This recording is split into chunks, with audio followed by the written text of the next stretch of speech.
I woke up in a stranger's bed wearing nothing but his shirt, and he was my employee. That's how my entire life shattered and rebuilt itself in the same weekend. I'm Vivian Sterling, and 48 hours ago, I was the most feared executive in New York publishing. Untouchable, unstoppable, until I wasn't. What happened that night? How did I end up in Caleb Hayes' guest room? And why did his 8-year-old daughter's crayon drawing break through walls I'd spent 15 years building? This is the story of how I lost everything and found the one thing I never knew I needed. Stay with me until the end, hit that like button, and comment what city you're watching from so I can see how far this story travels. The smell hit her first. Fresh coffee, warm syrup, something sweet baking in an oven somewhere close by. Vivian Sterling's eyes snapped open and her entire body went rigid. This wasn't her ceiling. Her penthouse apartment had floor-to-ceiling windows with views of Central Park, custom Italian plaster walls in dove gray, and a chandelier that cost more than most people's cars. This ceiling was plain white. Ordinary. The kind of ceiling that belonged in a middle-class home in a neighborhood she'd never visited. Her head throbbed with a dull, persistent ache that felt like her skull was too small for her brain. Her mouth was desert dry, her tongue thick and useless. She blinked hard, trying to clear the fog, trying to remember. Nothing. The night before was a black hole. Panic crept up her spine like ice water. Slowly, carefully, Vivian looked down at herself. She was wearing a man's button-down shirt, navy blue, soft cotton. The sleeves were rolled up haphazardly, and it hung past her thighs like a dress she never would have chosen. And beneath it? Nothing.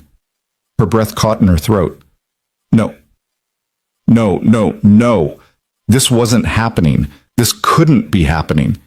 Vivian Sterling didn't wake up in strange beds wearing strange men's clothing with no memory of how she got there. She was the woman who controlled every room she entered.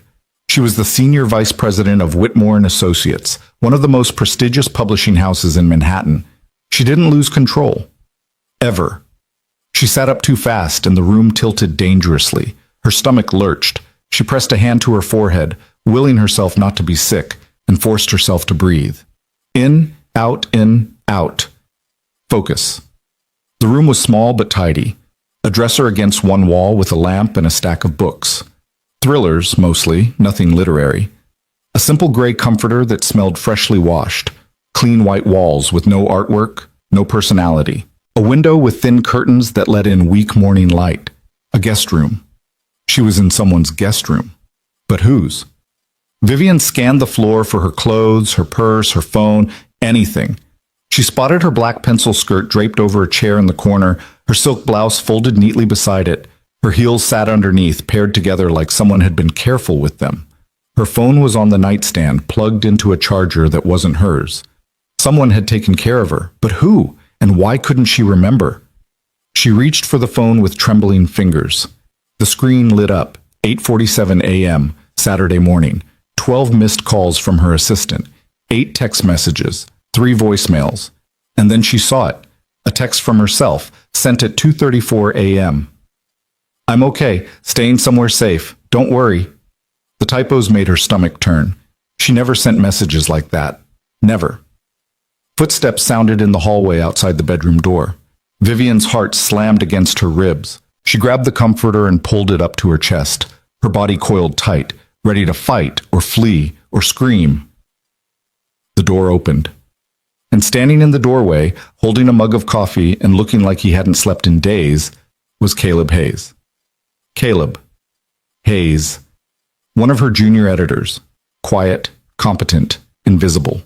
The guy who never spoke up in meetings, who always met his deadlines without fanfare, who blended into the background so thoroughly that Vivian couldn't remember ever having a full conversation with him. He was tall. She'd never noticed that before. Probably 6'2", with dark hair that curled slightly at the ends and needed a trim. He wore jeans and a faded gray t-shirt, and his eyes, dark brown, careful, studied her with an expression she couldn't quite read. Not shock, not judgment, exhaustion. You're awake, he said quietly.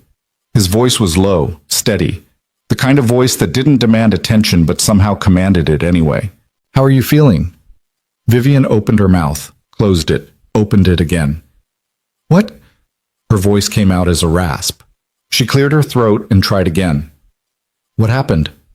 Caleb stepped into the room but kept his distance, like he understood that she needed space. He set the coffee mug on the nightstand beside her phone.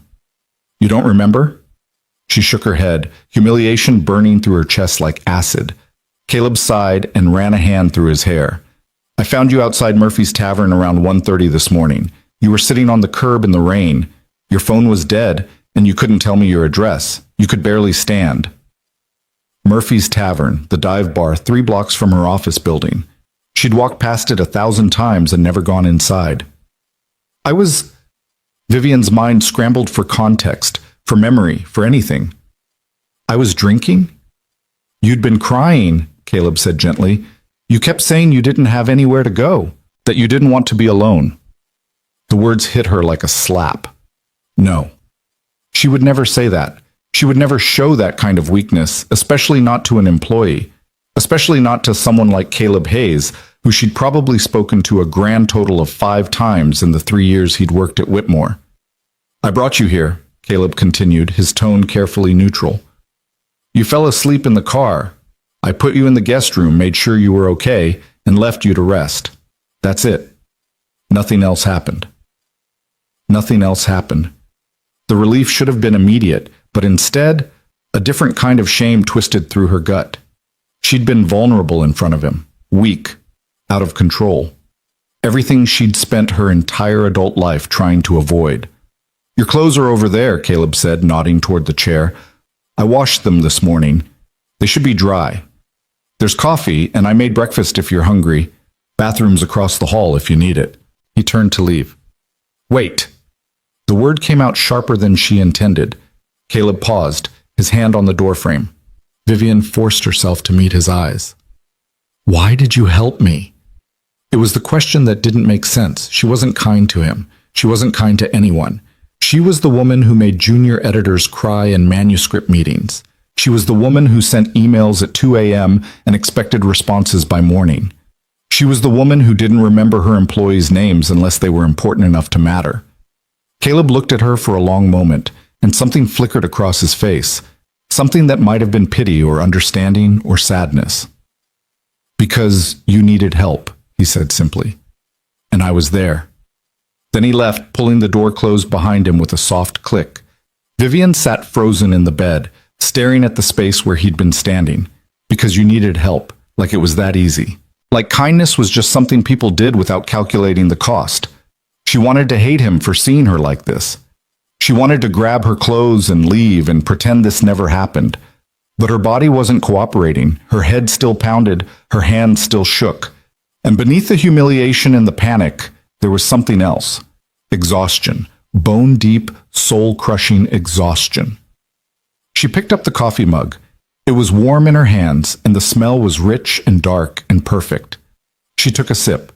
It was exactly how she took her coffee. 2 sugars, a splash of cream. How did he know that? A voice drifted in from somewhere deeper in the apartment, high, bright, and unmistakably young. Daddy, is the lady awake yet? Vivian's stomach dropped. He had a child. Of course he had a child. She vaguely remembered seeing it in his file when HR had processed his paperwork years ago. Single father, custody arrangements, flexible scheduling needs. She'd approved it without thinking twice because he was a good editor and she didn't care about his personal life as long as his work got done. But now his personal life was her immediate, mortifying reality. She's awake, sweetheart, Caleb's voice answered from the kitchen. But she might need a little quiet time, okay? Let's give her some space. Okay, the little voice agreed, followed by the sound of a chair scraping against the floor. Vivian closed her eyes. She needed to leave. Get dressed, call a car, go home, and bury this entire nightmare in the locked vault of things she refused to think about. But when she stood up, the room spun violently. She grabbed the edge of the nightstand to steady herself, breathing hard through her nose until the dizziness passed. She couldn't drive like this. She could barely walk, which meant she was stuck here until her body decided to cooperate. Slowly, carefully, Vivian made her way across the room and picked up her clothes. The skirt and blouse were neatly pressed. He'd actually ironed them. The care in that small gesture made something uncomfortable twist in her chest. She found the bathroom across the hall. It was small and clean, with a rubber duck sitting on the edge of the tub and a step stool in front of the sink decorated with cartoon butterflies. Evidence of a life she knew nothing about. Vivian caught sight of herself in the mirror and flinched. Her hair, normally sleek and perfectly styled, was a tangled mess. Her makeup was smudged beneath her eyes. Mascara streaked from crying she couldn't remember. She looked pale and hollow and broken. She looked human. The thought made her want to scream. Instead, she turned on the water and washed her face until her skin felt raw and clean. She found an unopened toothbrush in the cabinet, still in its packaging, like Caleb kept extras for unexpected guests, and brushed her teeth until the stale taste of alcohol and regret was gone. Then she stared at herself in the mirror and tried to remember. What had happened yesterday? The memory surfaced slowly, like something dragging itself up from deep water. The meeting. 4 p.m. Friday afternoon. The executive conference room on the 23rd floor. Vivian had walked in expecting a routine quarterly review. Instead, she'd found Marcus Whitmore himself waiting for her, the CEO, the man who'd barely spoken to her in 5 years, along with 2 lawyers she didn't recognize and a woman in a charcoal suit who introduced herself as Patricia Vance from Meridian Capital Group. Vivian had known immediately. Meridian Capital. The venture firm that had been circling Whitmore and Associates for months, sniffing around for an acquisition. She'd sat down, her spine straight, her expression neutral, while Marcus cleared his throat and said the words that ended 15 years of her life. We've decided to accept Meridian's offer. The acquisition will be finalized by the end of the quarter. As part of the transition, we're restructuring the executive team. Restructuring. Corporate speak for firing. Your position is being eliminated, Patricia Vance had said with the kind of practiced sympathy that meant nothing. We appreciate your contributions to Whitmore, but Meridian is bringing in their own senior leadership. We're offering a generous severance package. Vivian hadn't heard the rest. 15 years. 15 years of 80-hour weeks and missed holidays and sacrificed relationships. 15 years of clawing her way up from assistant editor to senior vice president. 15 years of being the smartest, hardest working, most ruthless person in every room. And it meant nothing. They'd handed her a folder with the severance agreement and told her to have a nice weekend. She'd walked out of that building in a daze, her heels clicking against the marble lobby floor, and kept walking until she found herself standing outside Murphy's Tavern with no memory of how she got there. And then, nothing. Just the rain and the darkness, and Caleb Hayes' voice asking if she was okay. Vivian gripped the edge of the sink until her knuckles turned white. She'd lost everything. The job, the title, the identity she'd built brick by brick until it was the only thing she knew how to be. And the worst part, the absolutely unbearable part, was that she'd fallen apart in front of someone who worked for her, used to work for her. She didn't even work there anymore. A soft knock on the bathroom door startled her. Miss Sterling? Caleb's voice was muffled through the wood. Are you okay in there? She wanted to snap at him, wanted to tell him to stop checking on her like she was fragile, but her voice wouldn't cooperate. I'm fine, she managed. A pause. Breakfast is ready if you want some, Caleb said carefully. No pressure, but you should probably eat something. He walked away before she could respond. Vivian looked at herself one more time in the mirror. She could get dressed, call a car, leave. Or she could walk into that kitchen and face the consequence of her breakdown with whatever dignity she had left. The smart choice was obvious.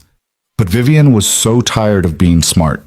She pulled on her skirt and blouse, both somehow perfectly clean and pressed, and ran her fingers through her hair until it looked somewhat presentable. Then she took a deep breath and opened the bathroom door. The apartment was small but warm. Hardwood floors, cream-colored walls, furniture that looked comfortable rather than expensive. Framed photos lined the hallway. A little girl at various ages, laughing, playing, growing up in snapshots. Caleb's daughter. Vivian followed the sound of clinking plates and quiet humming into the kitchen. It was bright and clean, with yellow curtains over the window and a small breakfast table pushed against the wall. Caleb stood at the stove, flipping something in a pan, and sitting on a stool at the counter, swinging her feet and coloring in a Disney princess book, was the little girl from the photos. She looked up when Vivian entered. 8 years old, maybe 9.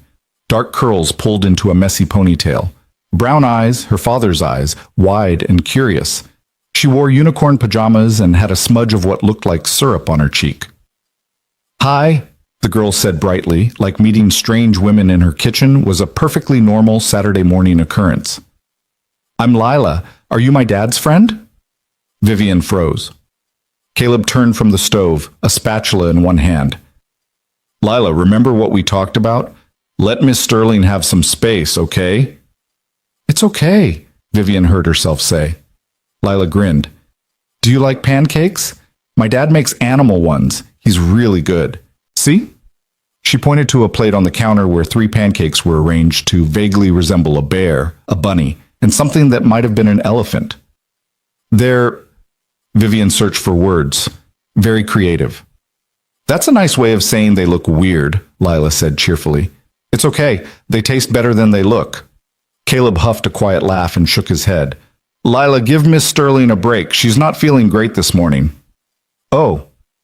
Lila's expression shifted to concern. "Are you sick? My dad always makes me ginger tea when I'm sick. It's gross, but it helps." Something cracked open inside Vivian's chest. This child, this happy, chattering, syrup-faced child, was looking at her with genuine worry. Not calculation, not judgment, just pure, uncomplicated kindness. When was the last time someone had looked at her like that? "I'm okay," Vivian said softly. "Just a headache." "Dad!" Lila turned to Caleb. "Miss Sterling has a headache. Should we get the medicine?" "I've got it, sweetheart." Caleb was already reaching into a cabinet above the sink. He pulled out a bottle of ibuprofen and grabbed a glass of water. He crossed the kitchen and handed both to Vivian. Their fingers brushed for half a second, and she jerked her hand back like she'd been burned. Caleb noticed. Of course he noticed. But he didn't comment. He just stepped back and returned to the stove. "Sit," he said, nodding toward the breakfast table. "You need to eat." Vivian should have argued, should have maintained some control over this surreal situation. Instead, she sat. Lila abandoned her coloring book and climbed onto the chair across from Vivian, propping her chin in her hands. "So what's your name? My dad called you Miss Sterling, but that's really long. Do you have a shorter name?" "Lila," Caleb warned gently. "Vivian," Vivian said before she could stop herself. Lila tested it out. "Vivian, I like that. It sounds fancy. Like a princess, but also like a spy." Vivian blinked. Spy princess?" "Yeah, like someone who wears pretty dresses but also knows karate and has secret gadgets. That's a cool kind of princess." Caleb set a plate in front of Vivian, 2 perfectly golden pancakes shaped like a cat and a bird, with fresh berries and a small pitcher of syrup on the side. The smell made her stomach growl despite herself. "Eat," Caleb said again, softer this time. It wasn't a command. It was a kindness. Vivian picked up the fork. The first bite was warm and sweet and perfect, and she realized she couldn't remember the last time she'd eaten. Breakfast yesterday? The day before? She ate mechanically, one bite after another, while Lila chattered about her week at school and the science project she was working on about volcanoes and how her best friend Emily had a new puppy named Waffles. Caleb sat down with his own plate and listened to his daughter with the kind of patience that felt like love made tangible. And Vivian sat there, a stranger at their table, and felt something dangerous stirring inside her. Longing, this warmth, this ease, this small, ordinary life that felt impossibly far from everything she'd built for herself. "So Vivian," Lila said, spearing a bite of pancake with her fork, "what do you do?" The question was innocent, simple, but it hit like a freight train. What do you do? 24 hours ago, she would have said, "I'm the senior vice president of one of the most powerful publishing houses in the country. I acquire best-selling authors. I negotiate 7-figure deals. I make careers now. Vivian's throat tightened. "I got fired yesterday." The words fell out before she could stop them. The kitchen went quiet. Lila's eyes went wide. "That's really sad.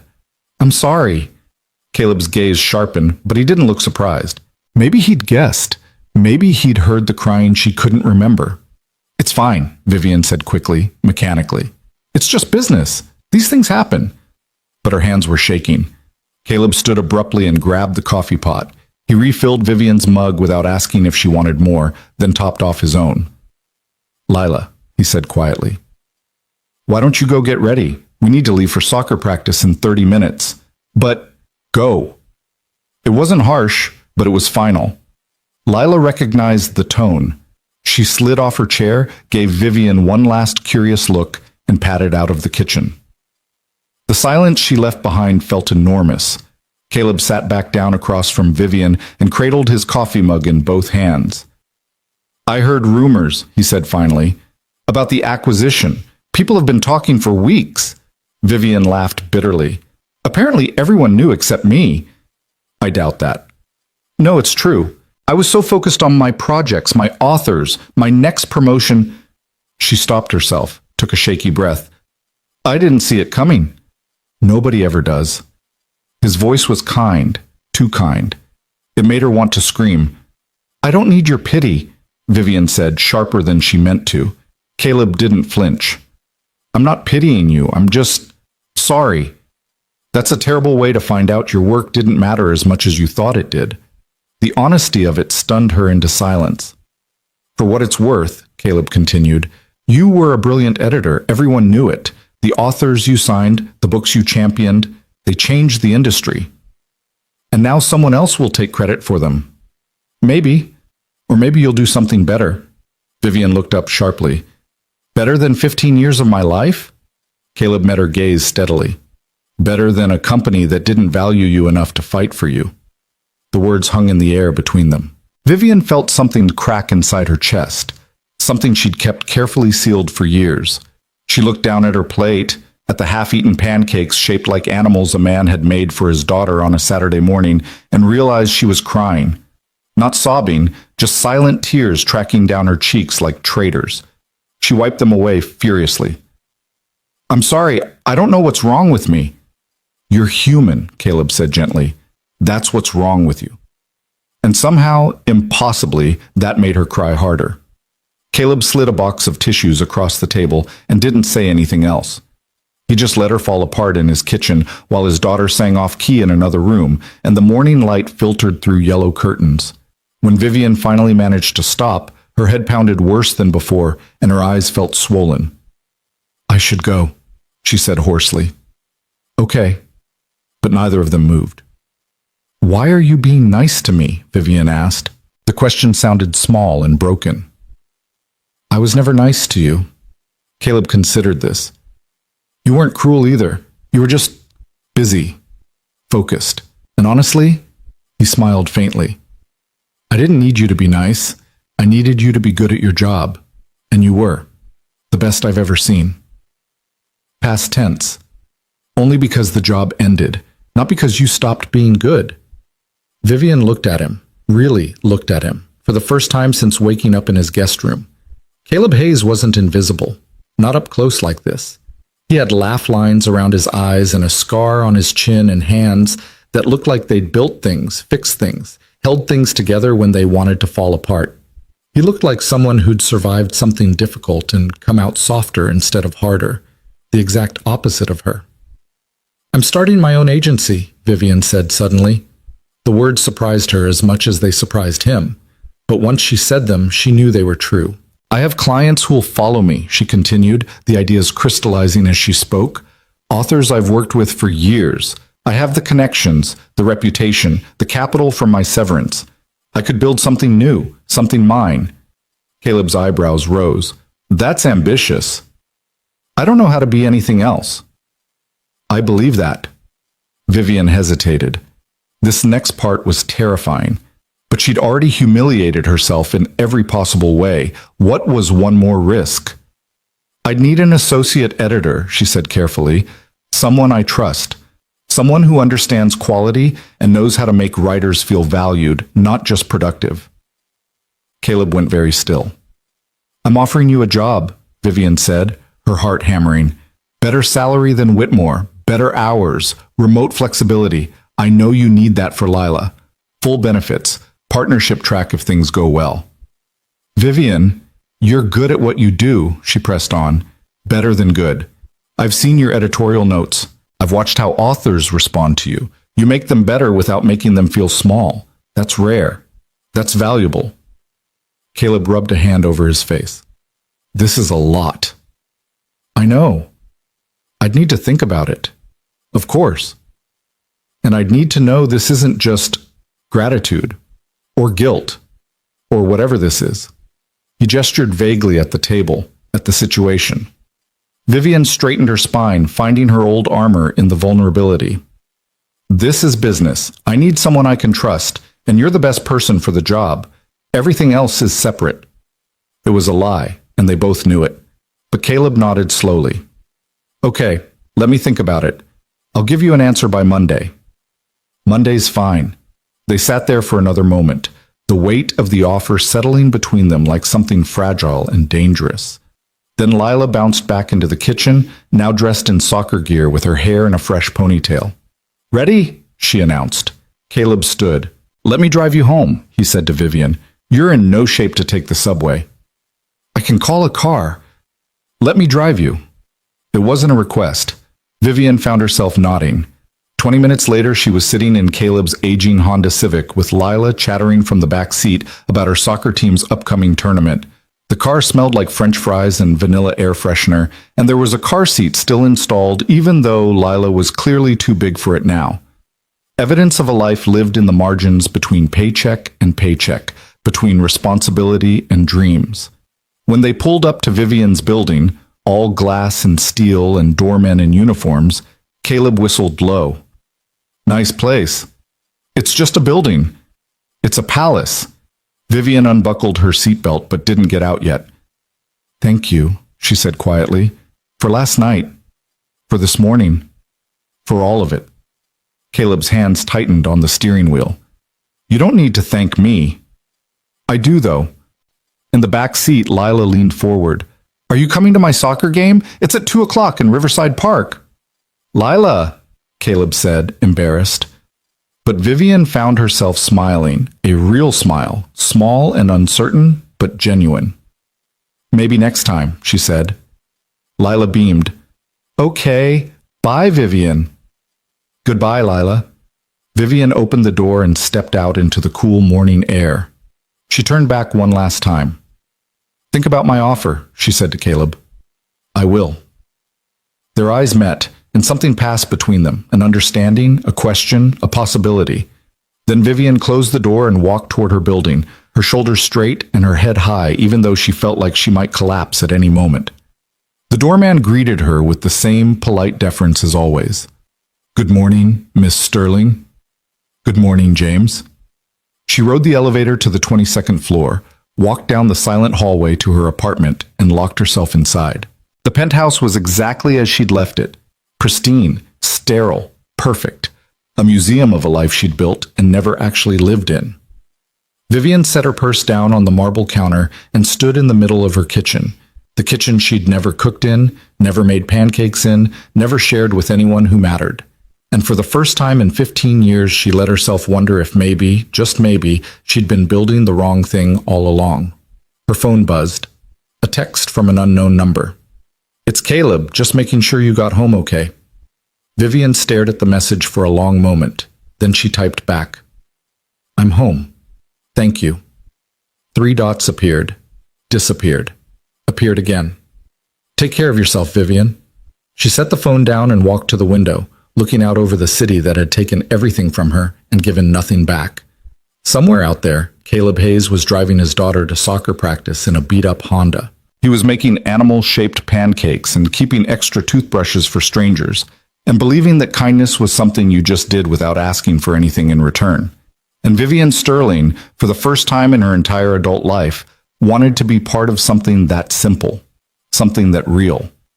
She didn't know if Caleb would take her job offer, but she knew with terrifying certainty that she wanted him to. Not just because he was a good editor, but because when she'd fallen apart in his kitchen, he'd looked at her like she was human. And maybe, just maybe, that was what she'd been missing all along. Outside, the city hummed with its endless noise. Inside, Vivian stood alone in her perfect apartment and began planning the next chapter of her life. one that wouldn't be built on ruthlessness and sacrifice, one that might, if she was brave enough, include people who saw her for who she really was, and still chose to stay. Monday morning arrived with the kind of gray, humid weight that made New York feel like it was holding its breath.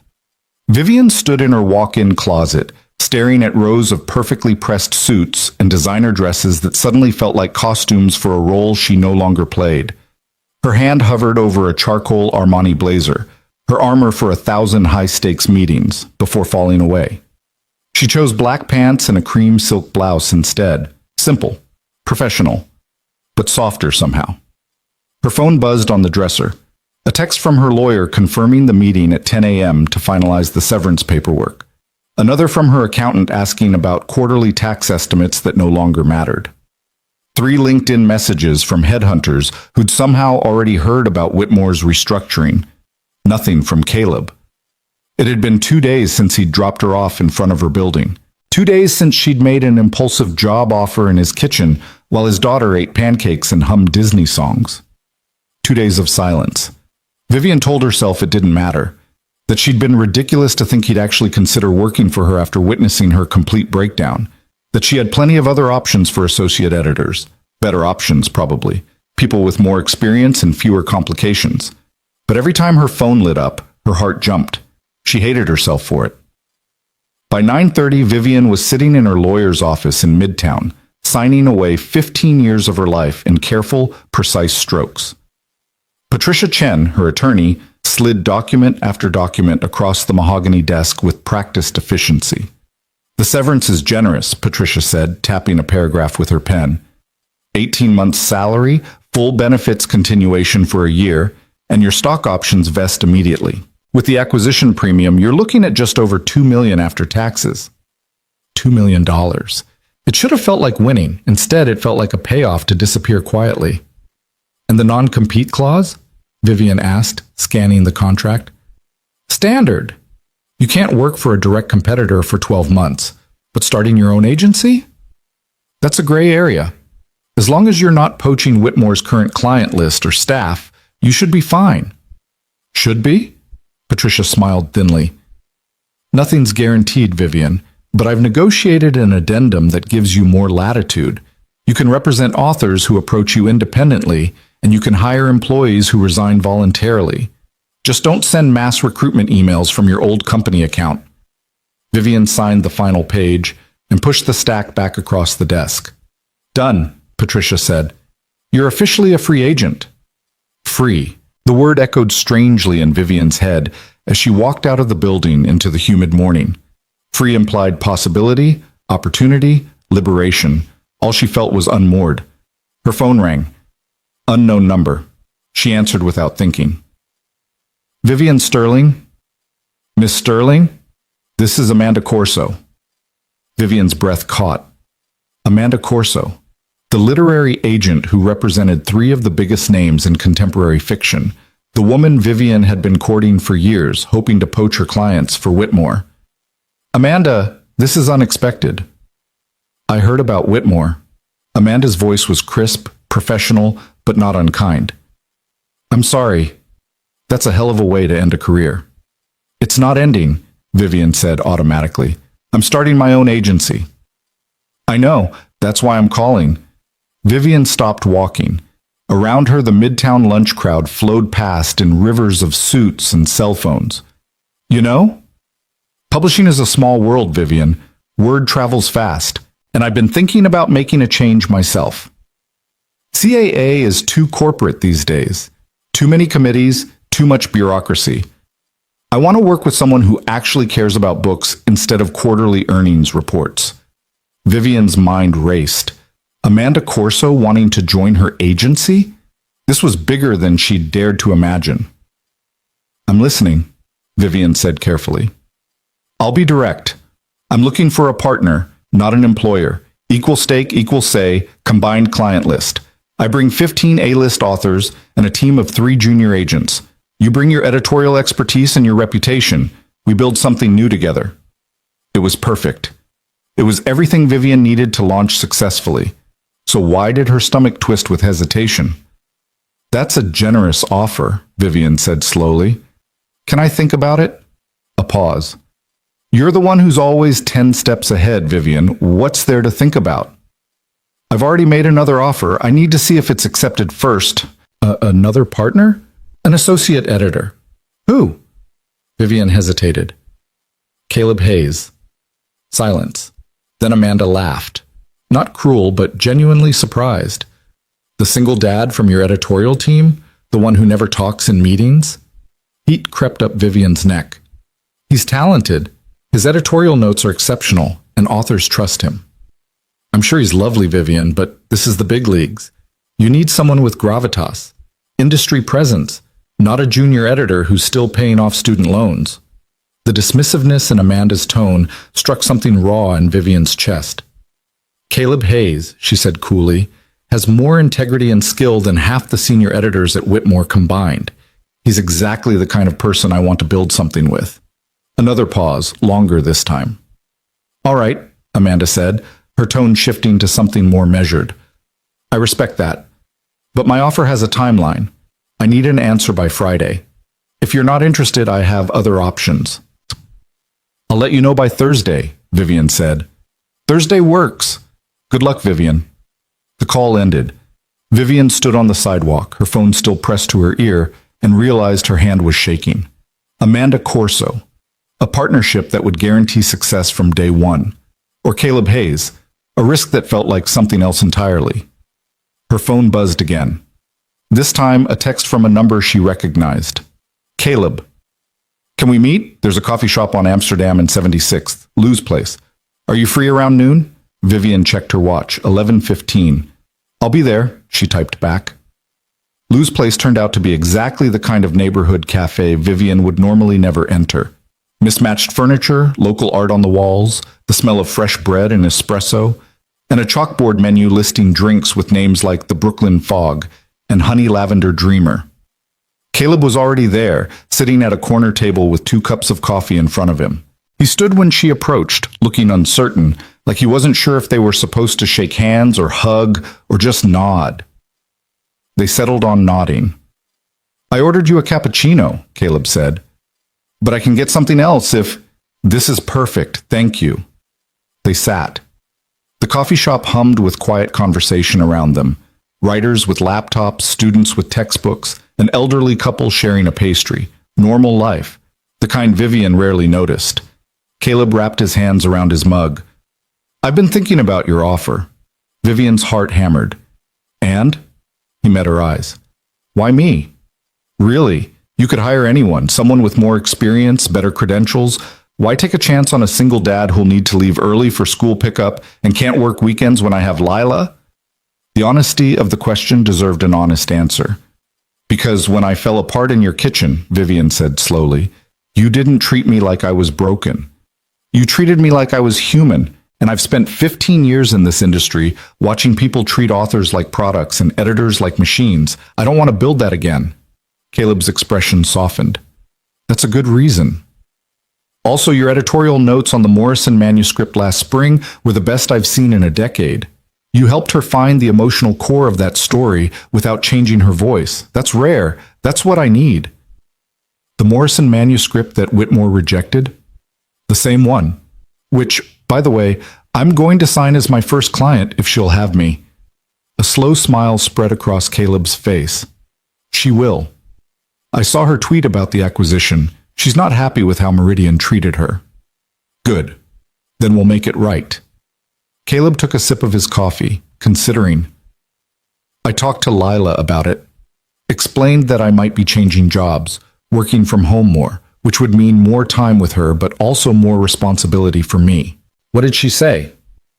She asked if you were going to be my boss again. I said technically yes, but it would be different. Smaller team, more collaboration. He paused. She said you seemed sad and that I should help you if I can because that's what friends do. Vivian's throat tightened. She's a wise kid. Too wise sometimes. Caleb's smile faded into something more serious. I need to be honest with you, Vivian. I'm not doing this just because it's a good career move. I'm doing it because I think you're building something that matters, something better than what we left behind. But I need to know you're in this for the right reasons too. What do you mean? I need to know this isn't just about proving something to Whitmore, or to yourself.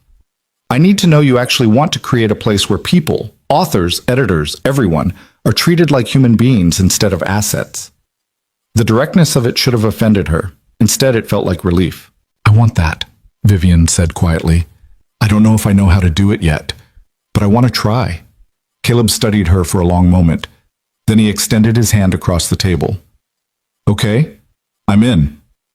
Vivian shook his hand, and the simple gesture felt like a promise, like the beginning of something fragile and important. When can you start? She asked. I need to give Whitmore 2 weeks' notice. After that, I'm yours.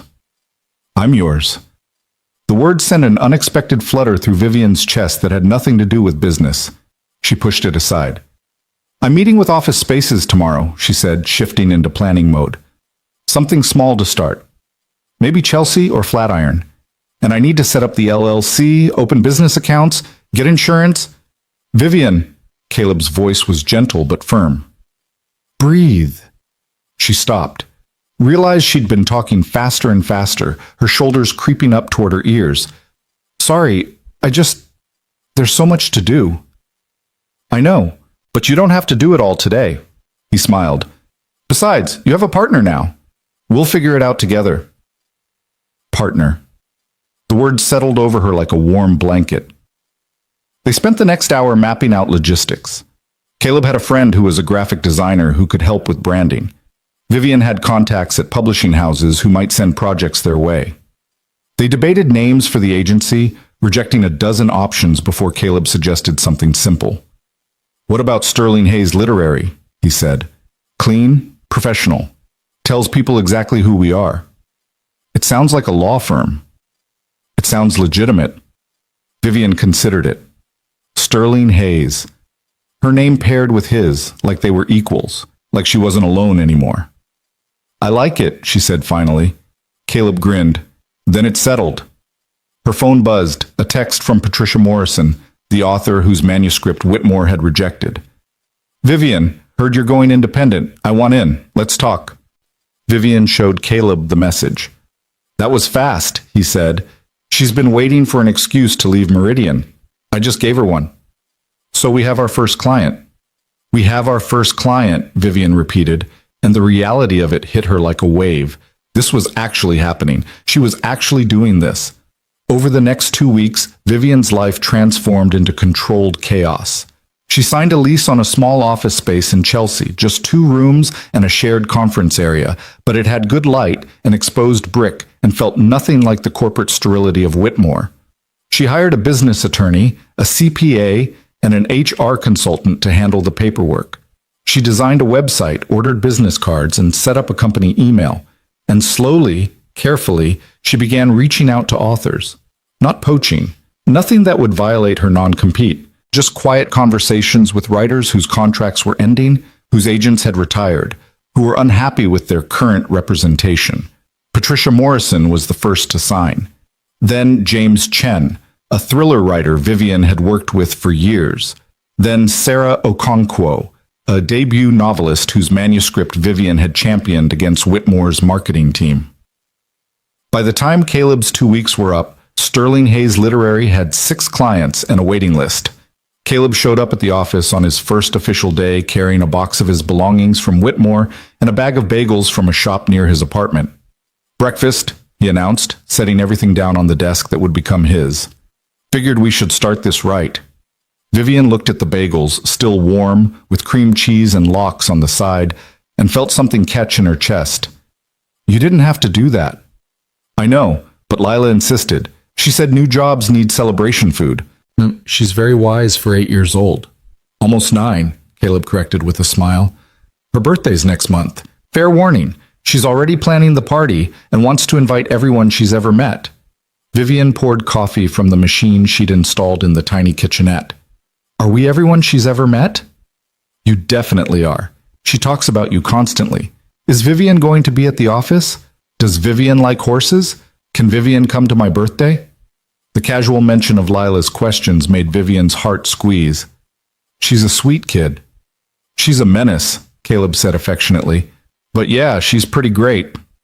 They ate bagels and drank coffee and went through the client files together, dividing up responsibilities. Caleb would handle the day-to-day editorial work and author communication. Vivian would focus on acquisitions, contract negotiations, and business development. It should have felt awkward, this new dynamic between them. Instead, it felt natural. Caleb asked questions without apology. Vivian gave answers without condescension. They disagreed about strategy. Caleb wanted to prioritize debut authors while Vivian wanted to chase established names. But the disagreements felt productive rather than combative. "We can do both," Caleb said finally. "Build the prestige with big names, but create space for new voices. That's what makes an agency special." "That's idealistic." "That's the point." Vivian found herself smiling. "All right, we'll do both." Around 3 o'clock, Caleb's phone alarm went off. "School pickup," he said apologetically. "I need to leave by 3:30. "Go, I'll be fine." But Caleb hesitated at the door. "Are you sure? I can bring Lila back here if you need me to stay." "Caleb, go get your daughter. I'll see you tomorrow." He nodded, grabbed his jacket, and left. The office felt suddenly too quiet. Vivian worked until 7, sending emails and reviewing contracts and trying not to think about how empty her apartment would feel when she got home. Her phone rang. Amanda Corso. Right. She'd promised an answer by Thursday. "Amanda," Vivian answered. "I was going to call you." "I'm guessing that means no." Vivian took a breath. "I appreciate the offer. Truly. But I've already committed to a different structure. A smaller operation, at least for now." "With the single dad?" "With Caleb Hayes, yes." A sigh. "You're making this harder than it needs to be, Vivian, but I respect it. If you change your mind, the offer stands for another month." "Thank you. That's generous." "It's business. Good luck." The call ended and Vivian sat in the quiet office, wondering if she'd just made a terrible mistake. $2 million in severance would only last so long. A partnership with Amanda would have guaranteed security, prestige, instant credibility. Instead, she'd chosen uncertainty. She'd chosen Caleb. Her phone buzzed. A text from him. "Lila wants to know if you like chocolate or vanilla cake."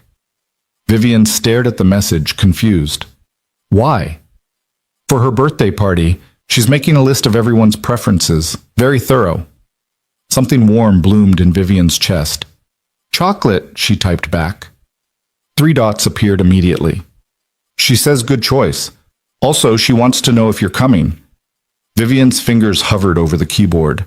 A 9-year-old's birthday party, probably at a park or a roller rink or somewhere loud and chaotic and completely outside Vivian's comfort zone. She should say no, make an excuse, keep professional boundaries. Instead, she typed, "When is it?" "September 14th, Saturday afternoon. I know it's a lot to ask. I'll be there." The response came back almost instantly. "She's going to be so excited." "Thank you, Vivian." Vivian set her phone down and looked around the small office that was somehow becoming hers. No, not just hers. Theirs. She locked up and took the subway home, her mind already spinning with to-do lists and client strategies and 1,000 things that could go wrong.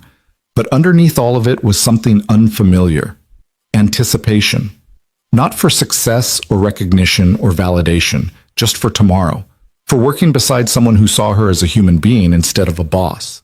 For being invited to a 9-year-old's birthday party like she was someone worth celebrating with. The next 3 weeks blurred together in a rush of work and growth, and small, unexpected moments that felt like building a life instead of just a career. Sterling Hayes. Literary signed 4 more clients. Vivian negotiated a 6-figure deal for Patricia Morrison's novel. Caleb discovered a debut author through an online writing group and championed her manuscript so passionately that Vivian read it in one sitting and immediately offered representation. They fell into a rhythm. Caleb arrived at 9, always with coffee or pastries, or once, inexplicably, a bag of apples from a farmer's market near his apartment. Vivian stayed late most nights, but Caleb never judged her for it. He just made sure she ate something before he left for Lila's school pickup. And slowly, imperceptibly, the walls Vivian had built around herself began to crack. One afternoon, Caleb looked up from his laptop and said, "Can I ask you something personal?" Vivian tensed. "That depends on the question." When's the last time you took a day off? I don't know. Why? Because you look exhausted, and I'm pretty sure you slept here last night. I didn't. Vivian stopped. She had, actually.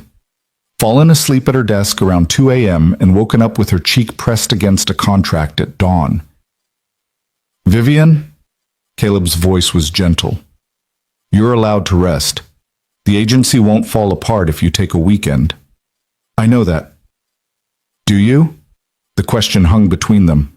I don't know how, Vivian admitted quietly. To rest. To just stop.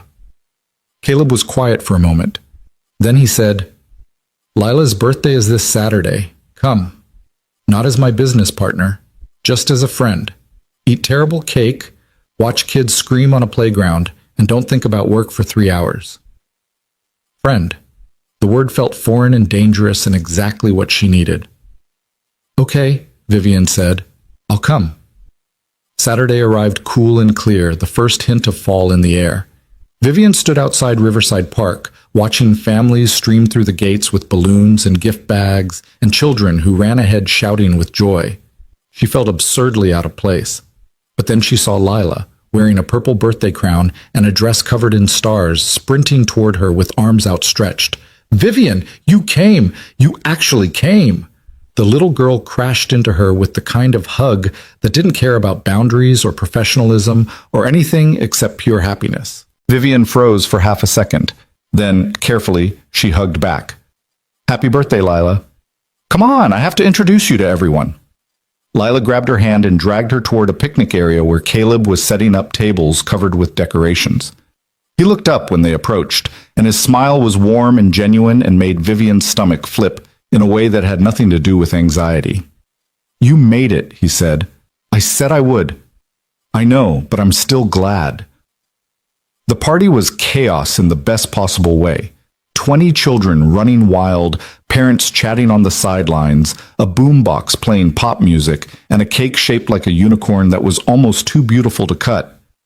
Vivian sat at a picnic table with the other adults, watching Caleb chase giggling children through an elaborate game of tag. He was good at this. Fatherhood, community, creating joy out of simple moments, everything Vivian had never learned how to do. A woman sat down beside her, mid-40s, friendly smile, yoga pants, and a Stanford sweatshirt. You must be Vivian, she said. I'm Rachel. My daughter Emily is Lila's best friend. Caleb's mentioned you. Has he? Only good things. He said you're business partners now. That's wonderful. Vivian nodded, unsure what to say. Rachel watched the children for a moment. Caleb's a good man. Best single dad I know. He deserves something good happening for once. For once? Rachel's expression shifted to something more careful. I don't know how much he's told you about Lila's mom. Nothing, actually. That sounds like Caleb. He doesn't talk about it much. Rachel paused. She left when Lila was 2. Just walked out one day and never came back. Caleb's been doing it alone ever since. The information landed like a punch. Vivian looked across the park at Caleb, who was now being climbed on by multiple children like a human jungle gym, laughing and pretending to collapse under their weight. He'd been doing this alone for 7 years. Raising Lila, building a career, surviving on whatever salary Whitmore had paid junior editors. And he'd still stop to help a drunk stranger on a rainy street. He's remarkable, Vivian heard herself say. Rachel smiled. Yeah, he really is. The party wound down as the sun started to set. Parents collected their sugar-crash children, and Lila opened presents with the kind of enthusiasm only 9-year-olds possess. When she got to Vivian's gift, a first edition of The Secret Garden that Vivian had found at a rare bookstore, Lila's eyes went wide. This is so old, she whispered, turning the pages carefully. Is it special? Very special, Vivian said. It's a story about a girl who finds a hidden garden and learns how to make things grow again, even when she thought everything was dead. Lila looked up at her with those wide, knowing eyes. Like you and my dad. The adults around them went quiet. What do you mean? Vivian asked softly. You were sad, and he helped you. And now you're growing something together. That's like the garden. Out of the mouths of babes. Caleb cleared his throat. All right, birthday girl, let's get this cleaned up before it gets dark. They packed up decorations and leftover cake, while Lila chased fireflies with the last remaining kids. Vivian found herself working alongside Caleb, folding tablecloths and stacking chairs in comfortable silence. Thank you for coming, Caleb said quietly. It meant a lot to Lila. To both of us. Thank you for inviting me. I wasn't sure you'd actually show up. Why? He glanced at her. Because this isn't your world. Kids' birthday parties and park picnics. I figured you'd find an excuse.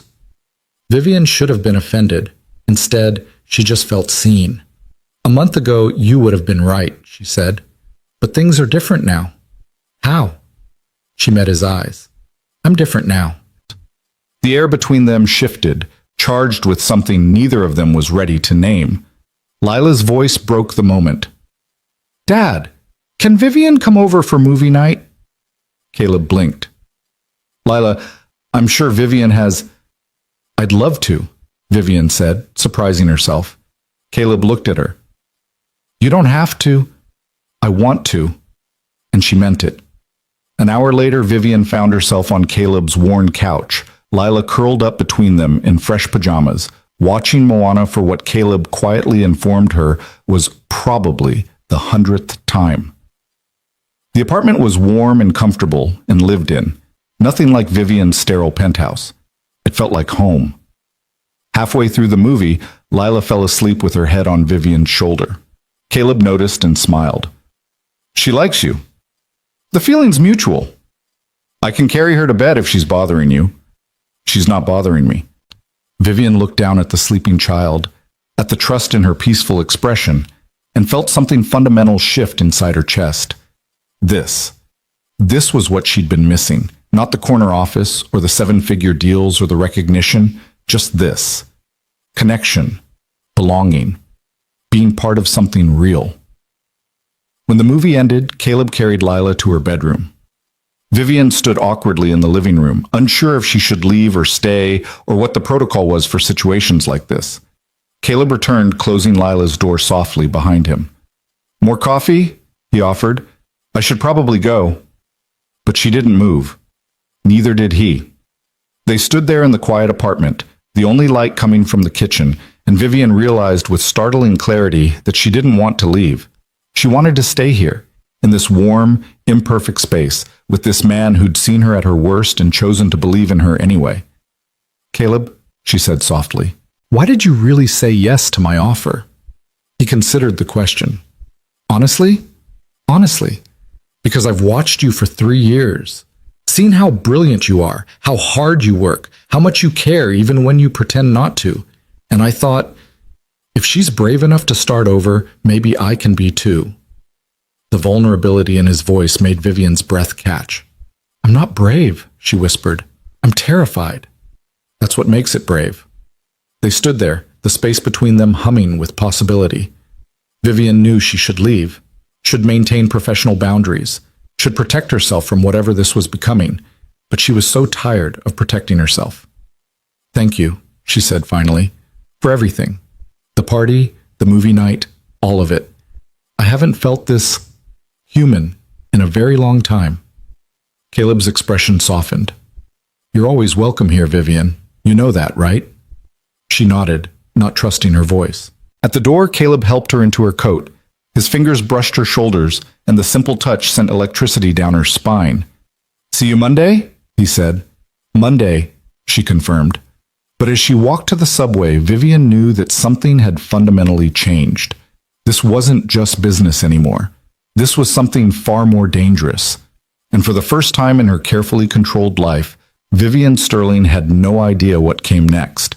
The subway ride back to her apartment felt longer than usual. Every stop a reminder of the distance between Caleb's warm, cluttered life and her own pristine isolation. Vivian sat with her hands folded in her lap, still feeling the phantom weight of Lila's head on her shoulder, still hearing the child's sleepy breathing during the movie. When had she last felt that peaceful? Her phone buzzed, a text from Caleb. Thanks again for coming today. Lila's already asking when you can come back. Vivian stared at the message, her thumb hovering over the keyboard. What was the appropriate response? Something professional? Something warm? Something that didn't reveal how much she'd needed today. How desperately she'd craved the simple normalcy of sitting on a couch watching a children's movie. Tell her any time, she typed, then deleted it. Too eager. It was my pleasure, she tried instead. Too formal. Finally, she settled on, I had a wonderful time. Thank you for including me. 3 dots appeared, then disappeared, then appeared again.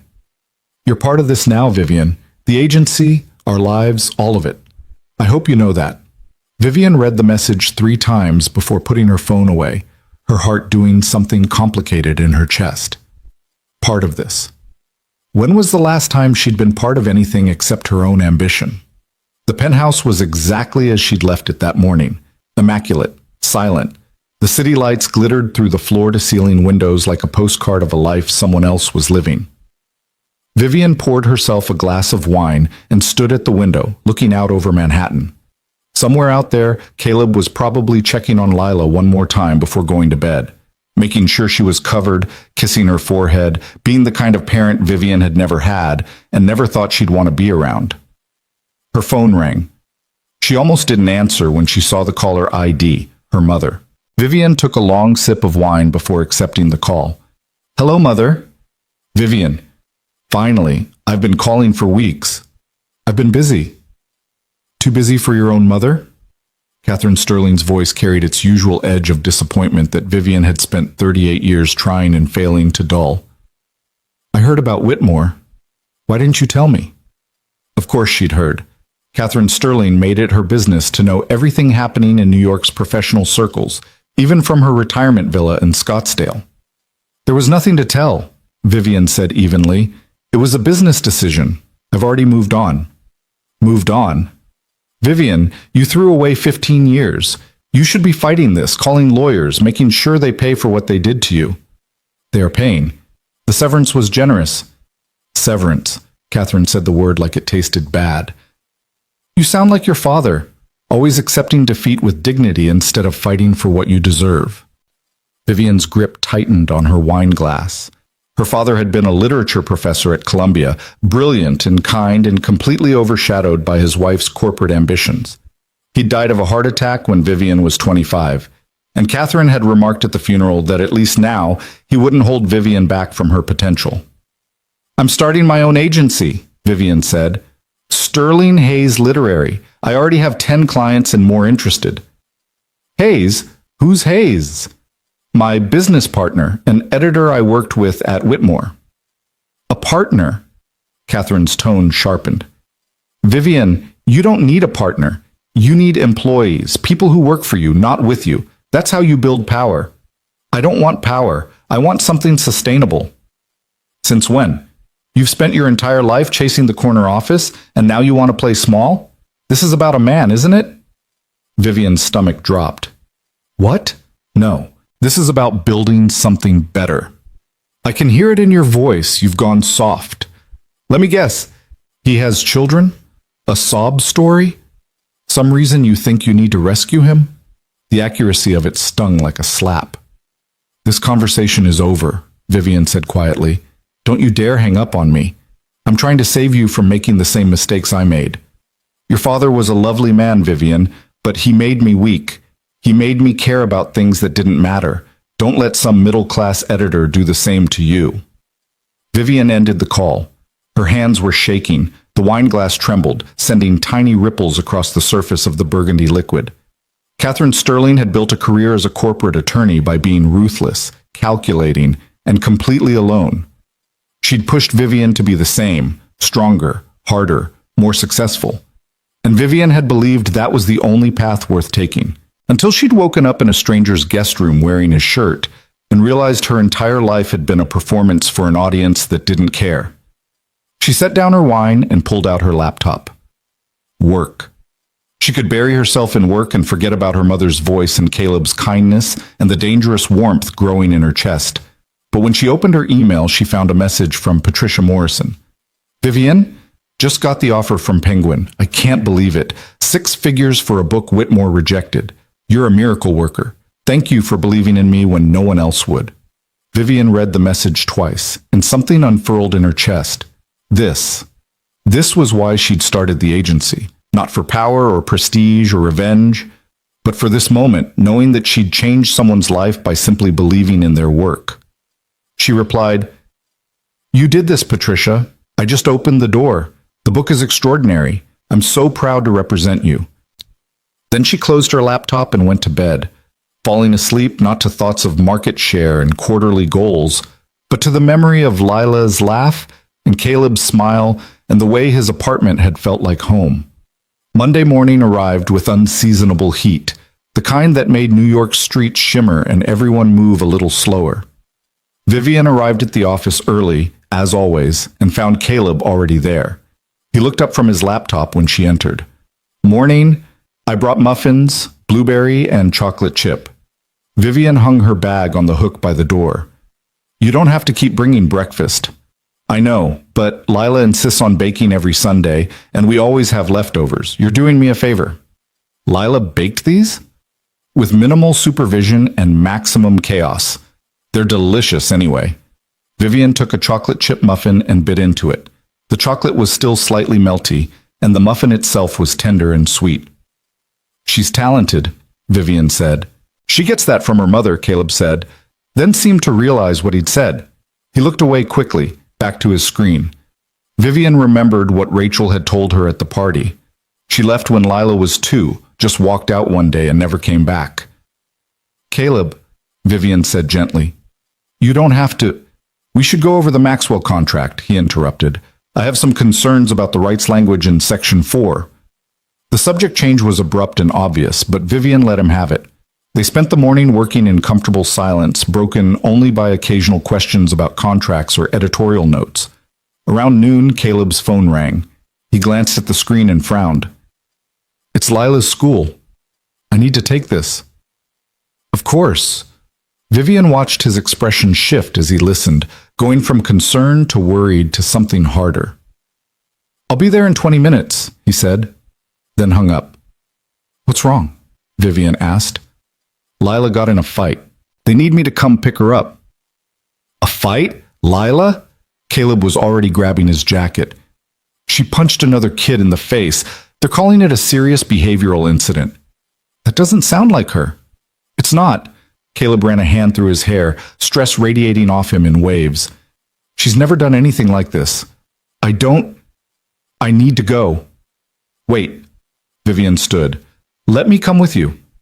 "Vivian, you don't have to, I know, but you're upset and you shouldn't drive like this. Let me call us a car." For a moment, Caleb looked like he might argue. Then he nodded. "Okay. Thank you." The ride to Lila's school was tense and quiet. Caleb stared out the window, his jaw tight, his hands clenched in his lap. Vivian wanted to say something comforting, but had no idea what that would even be. The school was a cheerful-looking building in the West 80s with colorful murals and a playground full of equipment. Inside, a receptionist directed them to the principal's office with a look that suggested this was not a good situation. Principal Dawson was a woman in her 50s with kind eyes and a firm handshake. She stood when they entered, then looked surprised to see Vivian. "Mr. Hayes, and this is—" "Vivian Sterling," Caleb said. "My business partner. She's family." The word hit Vivian like a physical thing. Family. "Please sit," Principal Dawson said. "I'm afraid we have a serious situation. Lila punched another student during recess today. The other child has a bloody nose and is quite shaken up." Caleb's face went pale. "Is she okay? The other kid?" "She'll be fine, but we have a zero-tolerance policy for violence. I need to understand what precipitated this." "Where's Lila?" Caleb asked. "In the counselor's office. She's been crying for the past hour and won't tell us what happened." "I need to see her." "In a moment. First, I need to explain the consequences. Lila is suspended for 3 days, starting immediately. If there's another incident, we'll have to consider expulsion." Vivian watched Caleb absorb this information, watched him trying to hold himself together while his world tilted. "Can we see her now?" Vivian asked quietly. Principal Dawson nodded. "Follow me." They found Lila in a small office down the hall, sitting in a chair that was too big for her, her face red and puffy from crying. When she saw Caleb, she burst into fresh sobs. "Daddy, I'm sorry. I'm so sorry." Caleb crossed the room in 3 strides and pulled her into his arms. Hey, it's okay. Just breathe, sweetheart, breathe." "I didn't mean to. I didn't mean to hurt her." "I know, but you need to tell me what happened." Lila pulled back, wiping her nose on her sleeve. Then she saw Vivian standing in the doorway, and her face crumpled again. "Vivian's here too?" "Of course I'm here," Vivian said, surprising herself with how natural it sounded. She crossed the room and knelt beside Lila's chair. "We're both here. You're not in trouble with us, okay? We just need to understand what happened." Lila looked between them, her lower lip trembling. "Madison said mean things." "What kind of mean things?" Caleb asked gently. "She said," Lila's voice dropped to a whisper, "she said I don't have a real family because I don't have a mom. She said that's why I'm weird and nobody wants to be my friend." Vivian felt rage flash through her so quickly she had to clench her fist to contain it. Caleb's expression went very still. "And that's when you hit her?" Lila nodded miserably. "I told her to take it back. She wouldn't. She just kept saying it. So I punched her like they do in movies when someone's being mean." "Oh, sweetheart." Caleb pulled her close again. "You can't hit people, no matter what they say. You know that, right?" "I know, but it made me so angry. I have a real family. I have you, and Grandma, and Emily, and now Vivian." She looked at Vivian with those wide, earnest eyes. "Right?" Vivian's throat closed up. She should deflect, should maintain appropriate boundaries, should remind this child that she was just her father's business partner, nothing more. Instead, she reached out and took Lila's small hand in hers. "Right," she said firmly. "You absolutely have a real family, and anyone who says otherwise is wrong." Lila squeezed her hand. "Madison made it sound like something's wrong with me because Mom left." "There's nothing wrong with you," Caleb said, his voice thick. "Nothing. Do you understand me? Your mom leaving was about her, not you. You are perfect exactly as you are." "Then why did she go?" The question hung in the air like a grenade. Caleb looked at Vivian, and in his eyes she saw years of pain he'd been carrying alone, trying to shield his daughter from the truth that sometimes people left for no good reason at all. "I don't know, baby," he said finally. "I wish I had a better answer, but I promise you, it wasn't because of anything you did. Some people just can't handle being parents, and that's their loss. Because you're the best thing that ever happened to me." Lila started crying again, but softer this time. Caleb held her while she cried, and Vivian stayed kneeling beside them, her hand still clasped in Lila's. After a while, Principal Dawson knocked gently on the open door. "Mr. Hayes, we need to finish the paperwork." The suspension was non-negotiable. 3 days, starting immediately. Lila would need to write an apology letter to Madison and meet with the school counselor when she returned. Caleb signed everything with shaking hands. On the car ride home, Lila sat between them in the back seat, quiet and exhausted. Vivian kept her arm around the girl's shoulders, feeling the weight of her small body tucked against her side. When they reached Caleb's apartment, he carried Lila inside even though she was too big to be carried. She wrapped her arms around his neck and didn't let go. "I'm going to put her down for a nap," Caleb said quietly to Vivian. "She's wiped out." "I should go. Give you both some space." "Please don't." The words were so quiet Vivian almost missed them. "Caleb, please just stay for a bit. I don't want to be alone right now." So Vivian stayed.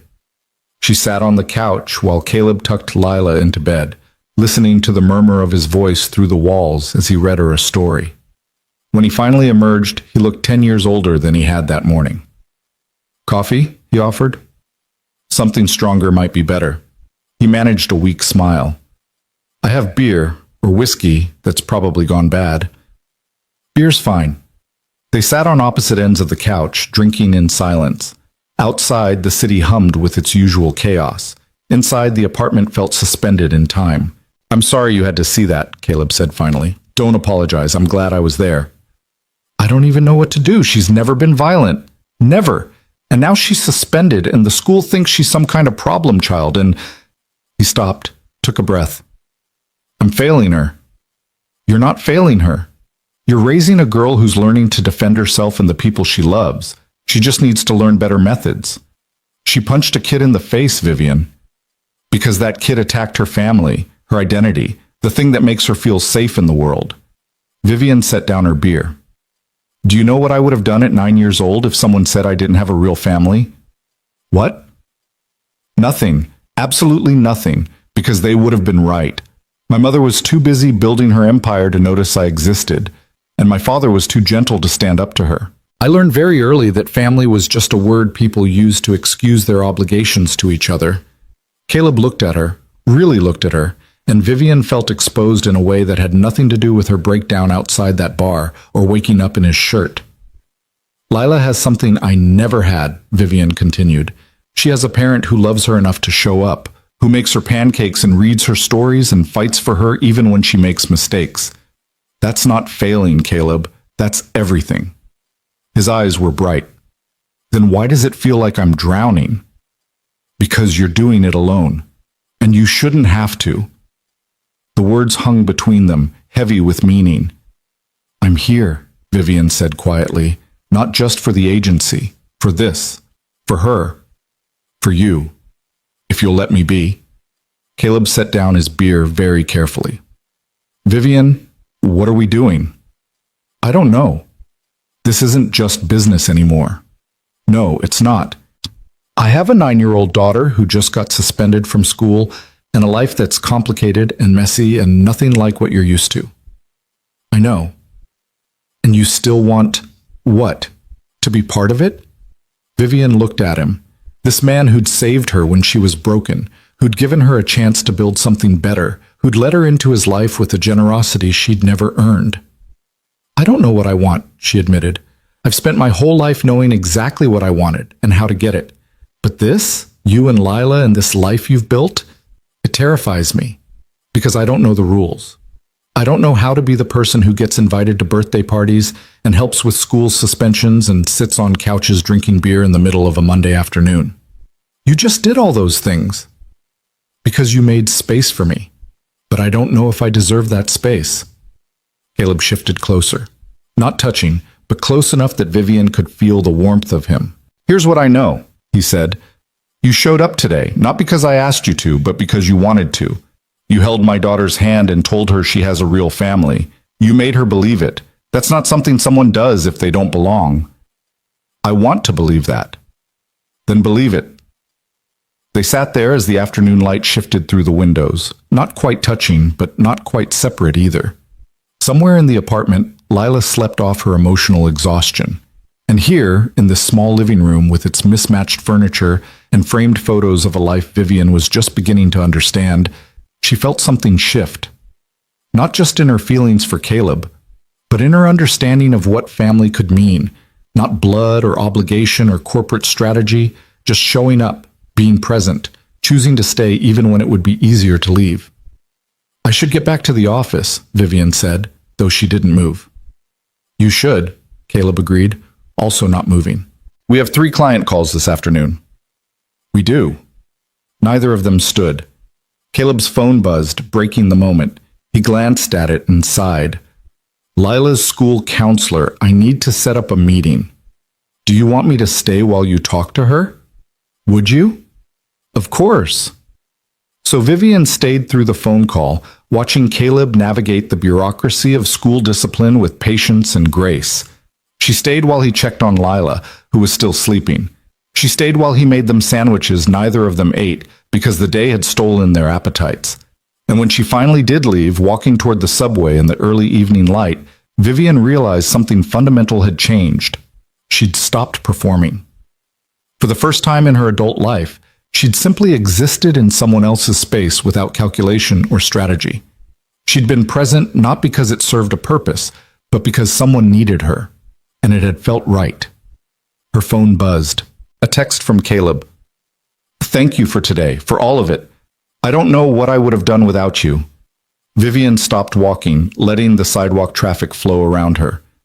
You would have done exactly what you always do, been an incredible father. I just got to witness it. The response came quickly. You're more than a witness, Vivian. You're part of this now. I hope you know that.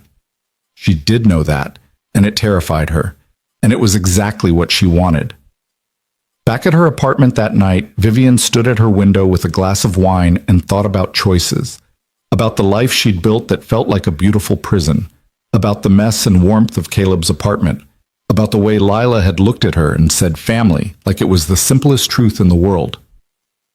Her phone rang. Unknown number. She almost didn't answer, but something made her pick up. Vivian Sterling. Miss Sterling, this is Jennifer Wu from Madison's family. Vivian's grip tightened on the phone, the girl Lila had punched. Yes? I wanted to call personally. Principal Dawson gave me your number as Lila's emergency contact. Emergency contact? When had that happened? I'm listening, Vivian said carefully. I know Madison said some terrible things today. Things she learned from her older sister, who's going through an awful phase of being cruel for sport. I wanted you to know that we don't condone that behavior. We've had a long talk with Madison about kindness and about how families come in all shapes. She'll be writing an apology letter, too. Vivian hadn't expected this. Thank you. I appreciate you calling. Lila's a sweet girl. This isn't who she is. I hope the school understands that. I'll make sure they do. After they hung up, Vivian stood there holding her phone, processing what had just happened. She'd been listed as Lila's emergency contact. Caleb had put her down as family. Not business partner. Not friend. Family. The word echoed through her empty apartment, filling spaces she hadn't known were hollow. And Vivian Sterling, who'd spent 38 years believing family was a weakness she couldn't afford, finally understood what she'd been missing. Not perfection. Not control. Just this. People who showed up when you needed them, who made space for you in their chaos, who trusted you enough to call you family even when you'd done nothing to earn it. She looked around her pristine apartment one more time. Then she pulled out her laptop and started searching for something smaller. Closer to Caleb's neighborhood. Somewhere that felt less like a showpiece and more like a place someone actually lived. Because whatever was happening between her and Caleb, whatever family she was being invited into, Vivian was done running from it. The apartment search consumed Vivian's evenings for the next week. She scrolled through listings during conference calls, bookmarked properties between client meetings, and spent her lunch breaks walking through neighborhoods she'd previously dismissed as too ordinary for someone of her status. She didn't tell Caleb what she was doing. Wasn't even sure herself what it meant.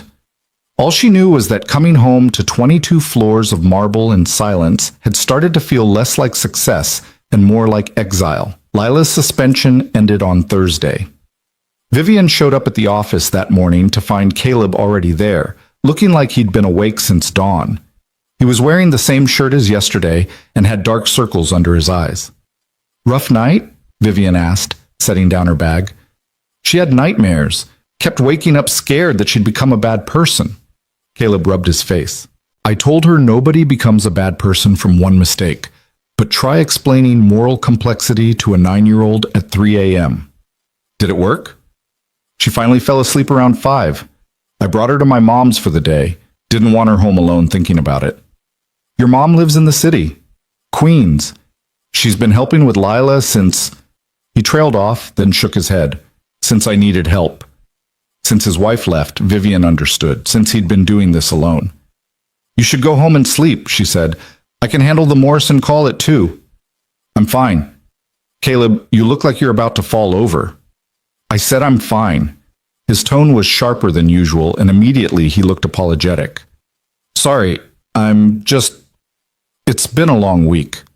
Vivian studied him, the tension in his shoulders, the way he kept glancing at his phone like he expected another crisis, the exhaustion bleeding through every movement. She recognized it because she'd worn it herself for 15 years.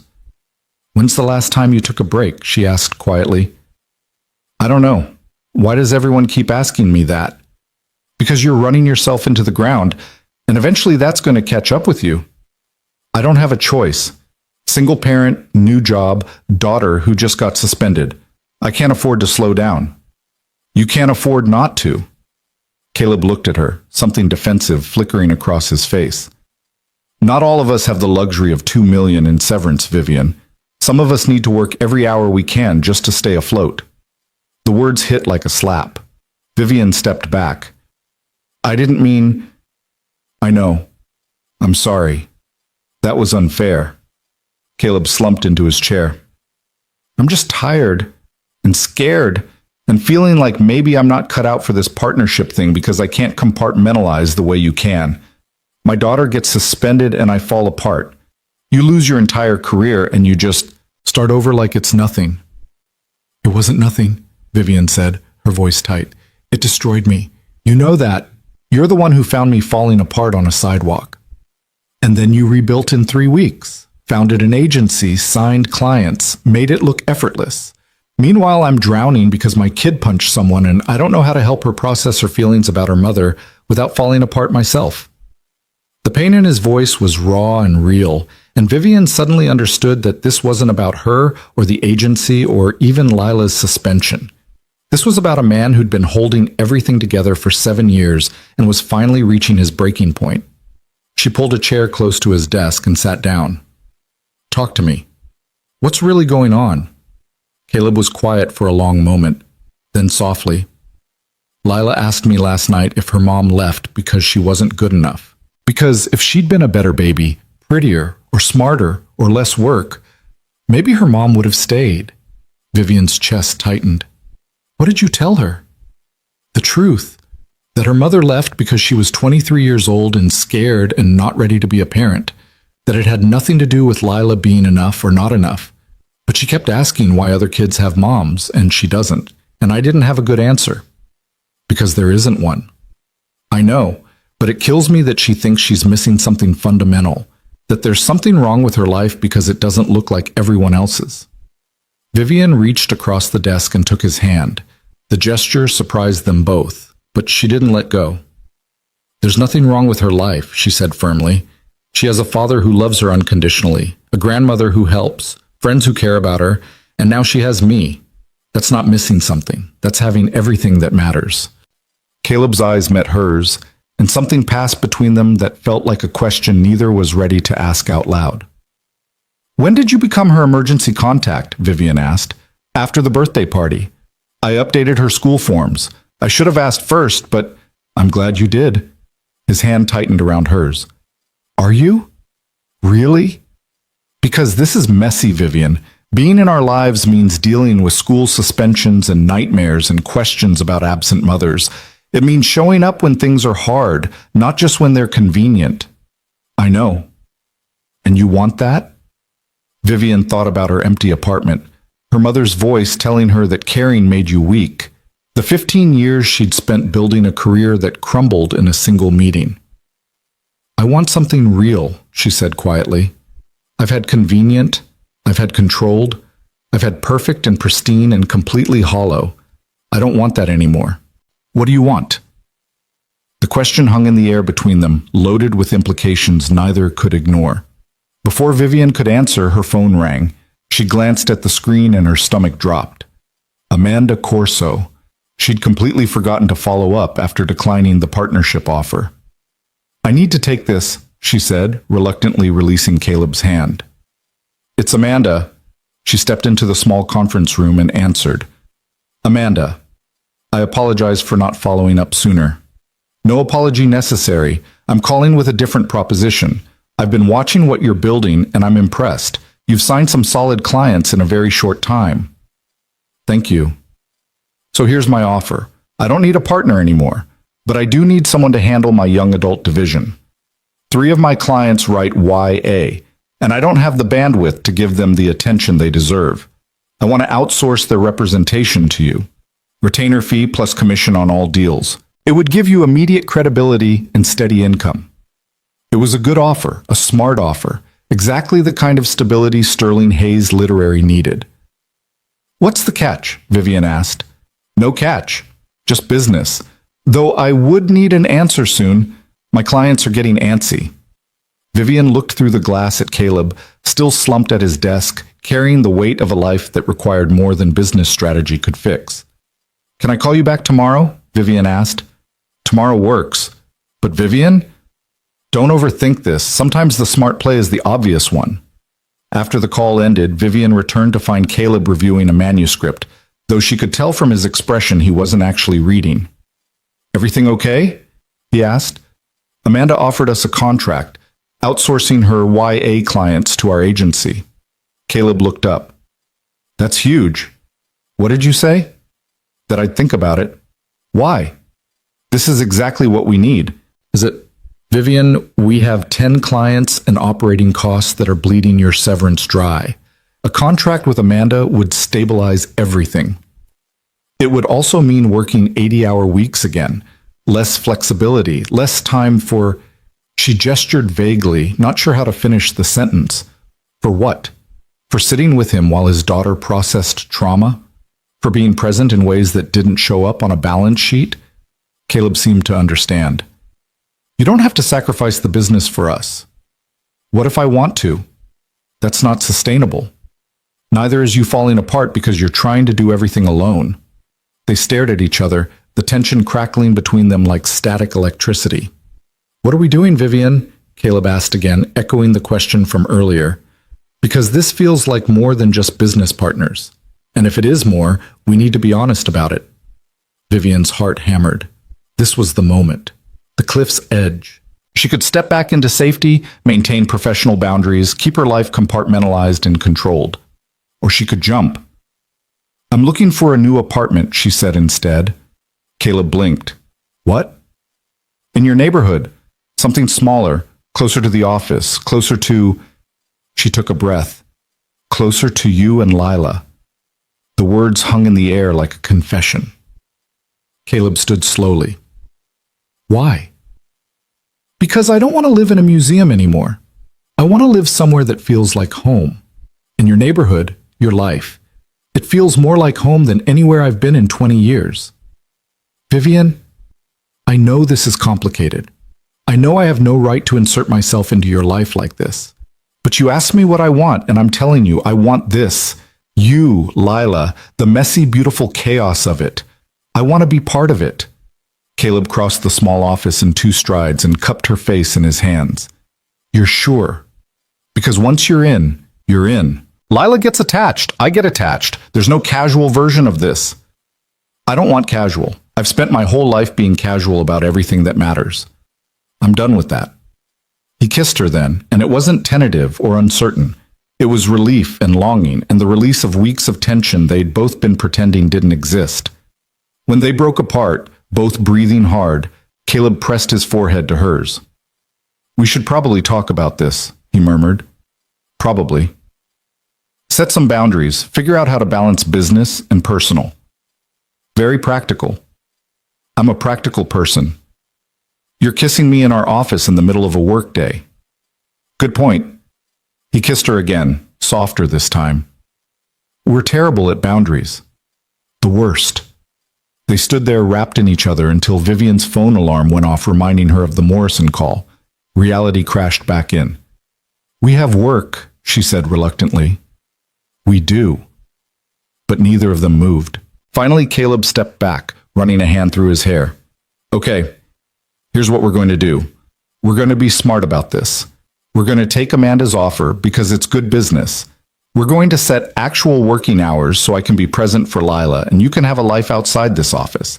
And we're going to figure out what this is between us without rushing or panicking or making decisions based on fear. That sounds extremely reasonable. I contain multitudes. Vivian laughed, and it felt good. Easy. Like something she'd been holding back for years was finally allowed to breathe.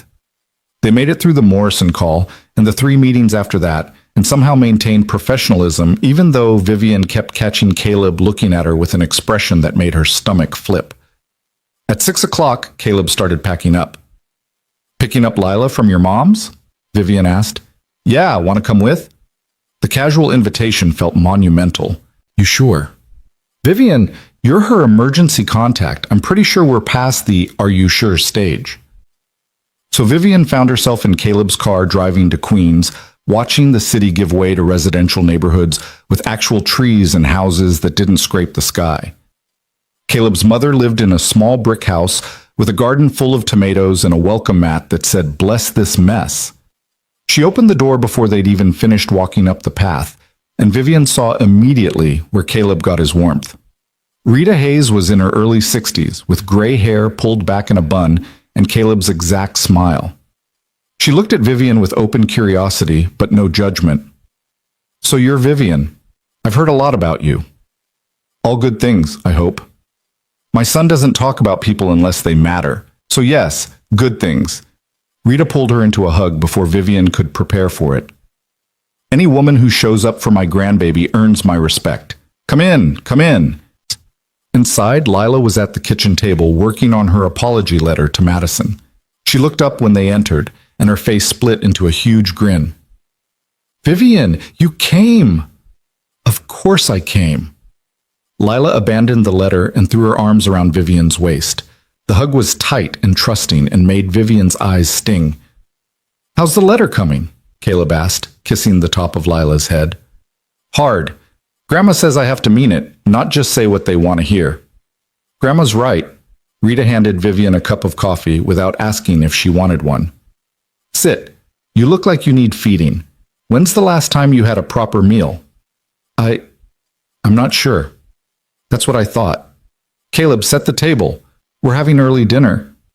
And just like that, Vivian found herself sitting at Rita Hayes' kitchen table eating homemade lasagna while Lila chattered about her day and Caleb argued with his mother about whether the tomatoes needed more water. It was so completely normal, so beautifully ordinary. And Vivian had never felt more at peace. After dinner, Rita shooed them out with containers of leftovers and explicit instructions for Caleb to stop working so hard. "And you," she said to Vivian at the door, "take care of my son. He's stubborn and won't ask for help even when he needs it." "I'm standing right here," Caleb protested. "I know. That's why I'm telling her instead of you." On the drive back to Manhattan, Lila fell asleep in the back seat. Vivian watched the city lights blur past and felt Caleb's hand find hers across the console. "Your mom is wonderful," she said quietly. "She likes you. That's a big deal." "How can you tell?" "She fed you. She doesn't feed people she doesn't trust." When they reached Vivian's building, Caleb walked her to the lobby despite her protests that he didn't need to. "When do I get to see this new apartment you're looking for?" he asked. "When I find one worth showing you." "What are you looking for?" Vivian considered the question. A month ago, she would have listed square footage and amenities and investment potential. Now she said, "Somewhere I can have people over without feeling like they're disturbing a museum exhibit. Somewhere that feels lived in. Maybe a place with a kitchen I'd actually use." Caleb smiled. "That's very specific." "I'm learning." He kissed her goodnight in the lobby, soft and sweet, with the doorman pretending not to notice. "Tomorrow?" he asked. "Tomorrow."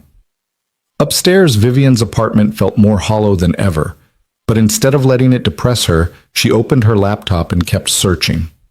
3 days later, she found it.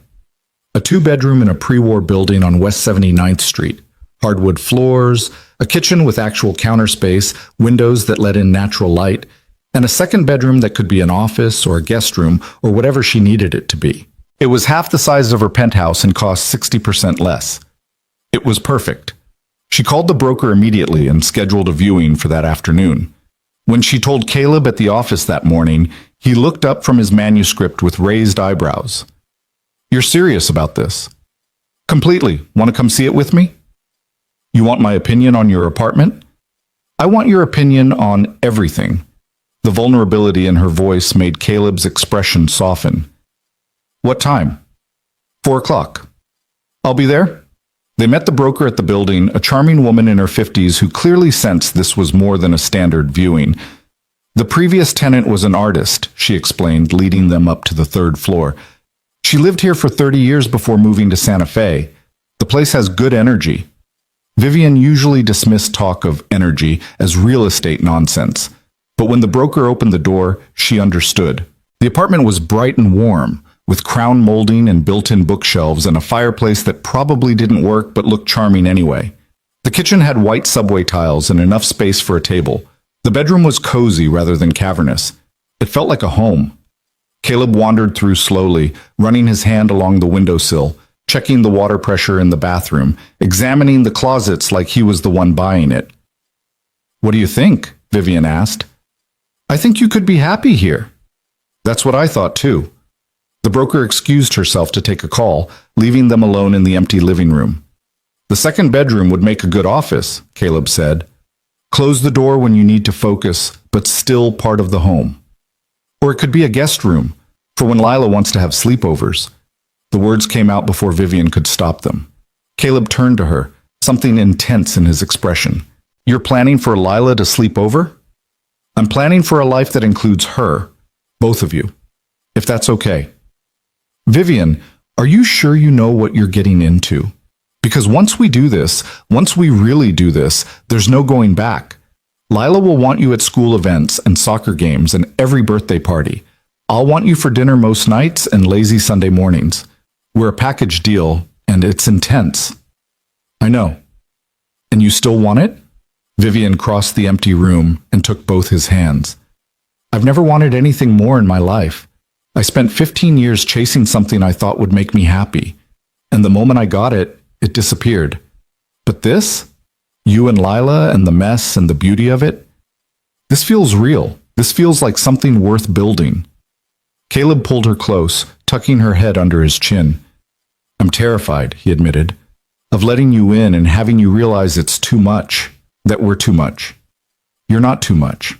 You're exactly enough. They stood there in the empty apartment that might become Vivian's home, holding each other like they were the only solid thing in an uncertain world. I'm taking it, Vivian said. The apartment. I want it. Good. Because Lila's going to want to help you decorate. I was hoping she would. When they left the building an hour later, paperwork signed and deposit paid, Vivian felt lighter than she had in years. She had an apartment that felt like a home, a business that was growing. And standing beside her, his hand warm in hers, was a man who'd seen her at her worst and chosen to believe in her anyway. Want to grab dinner? Caleb asked. Lila's with my mom tonight. We could actually go somewhere without having to rush back. Like a date? Exactly, like a date. They ended up at a small Italian restaurant in the West Village, tucked into a corner booth with red checkered tablecloths and candles that dripped wax onto wine bottles. Over pasta and wine, they talked about everything they'd been dancing around for weeks. Caleb told her about Lila's mother, a woman named Sarah who'd been his college girlfriend and gotten pregnant unexpectedly. How she'd tried for 2 years before admitting she wasn't built for motherhood. How she'd left one morning while Lila was at daycare and never came back. I was angry for a long time, Caleb admitted, but then I realized anger was just another way of staying attached to her. And I needed to let go. For Lila and for me. Do you ever hear from her?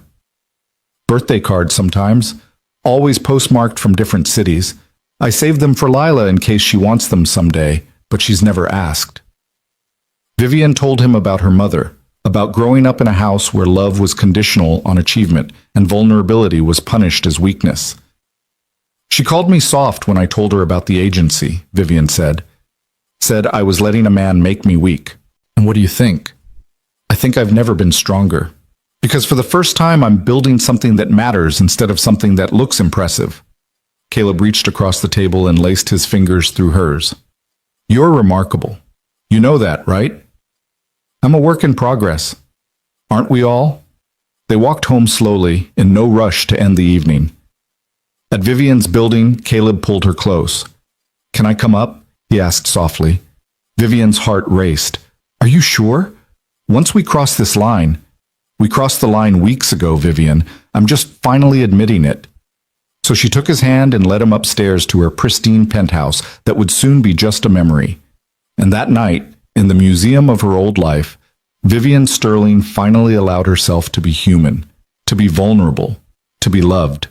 When she woke the next morning to find Caleb still there, his arm around her waist and his breath warm against her neck, she didn't panic.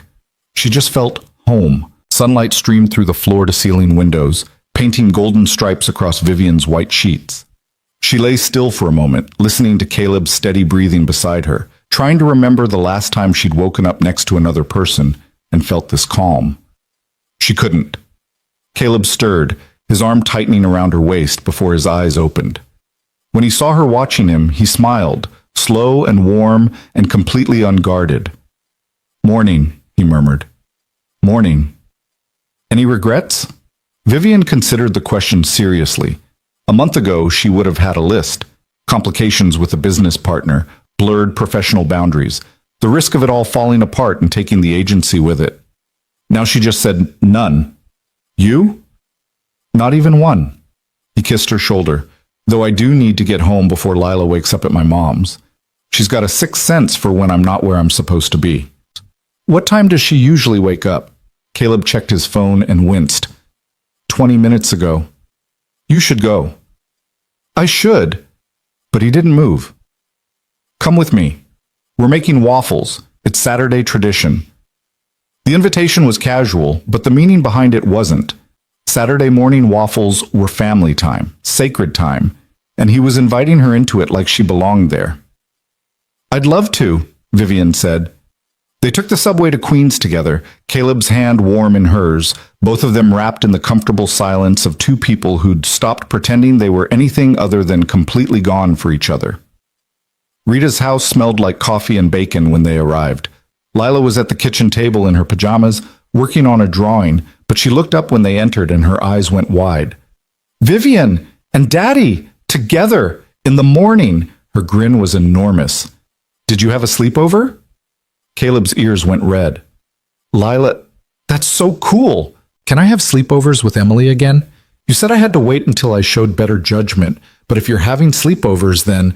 Lila, Rita's voice was firm but amused. Let your father breathe. Lila bounced over and hugged them both simultaneously. Are you dating now? Like boyfriend and girlfriend, but grown up? Vivian looked at Caleb, unsure how to navigate this conversation. Caleb knelt down to Lila's eye level. Would that be okay with you if Vivian and I were dating? Lila pretended to think about it very seriously. Will she still come to my soccer games? I wouldn't miss them, Vivian said. And will you still help me with my writing homework? Because Dad's good at editing, but you're better at making the words sound fancy. Anytime you want. And when you get married, can I be the flower girl? Lila! Caleb looked like he might combust. We've been dating for approximately 12 hours. Let's not plan the wedding. But Vivian found herself smiling. If I ever get married, you'd be the first person I'd ask. Lila threw her arms around Vivian's waist. I knew you'd be my family. I knew it at my birthday party.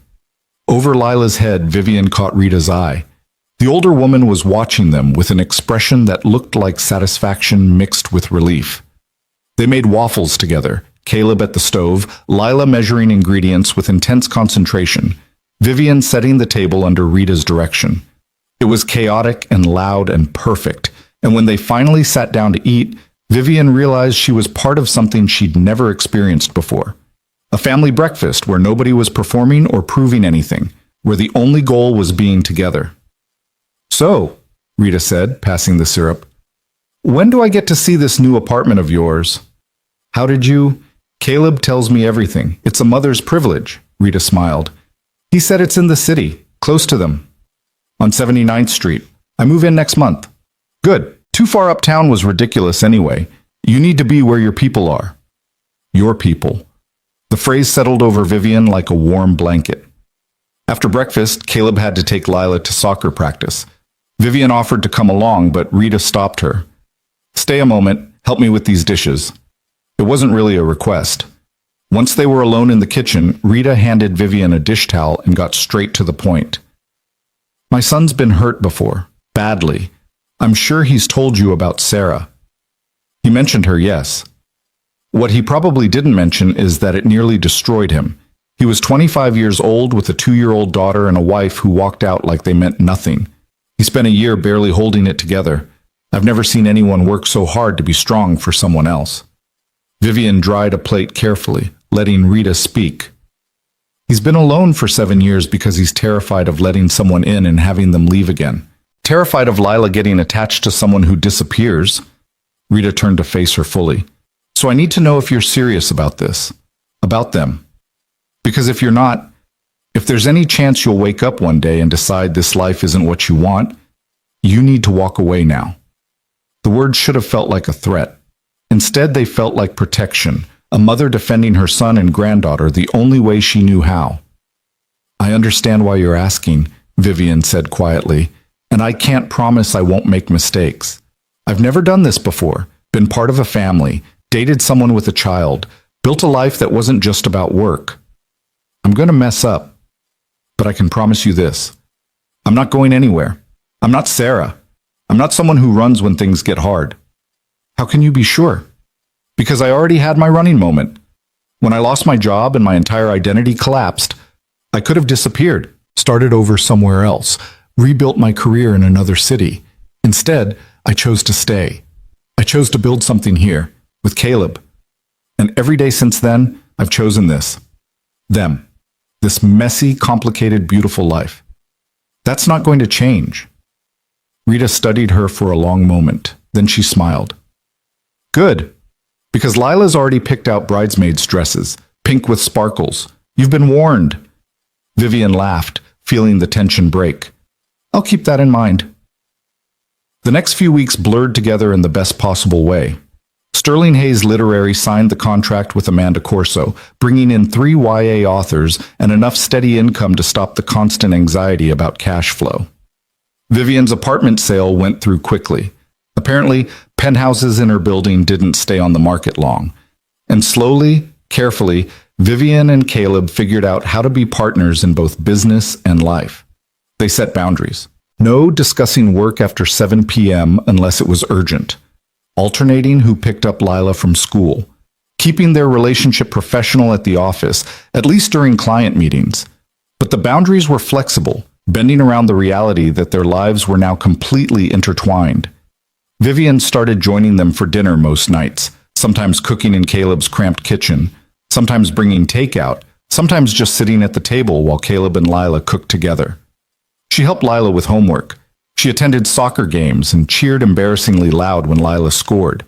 She learned that Lila liked her sandwiches cut diagonally and hated crusts and always wanted one more story before bed.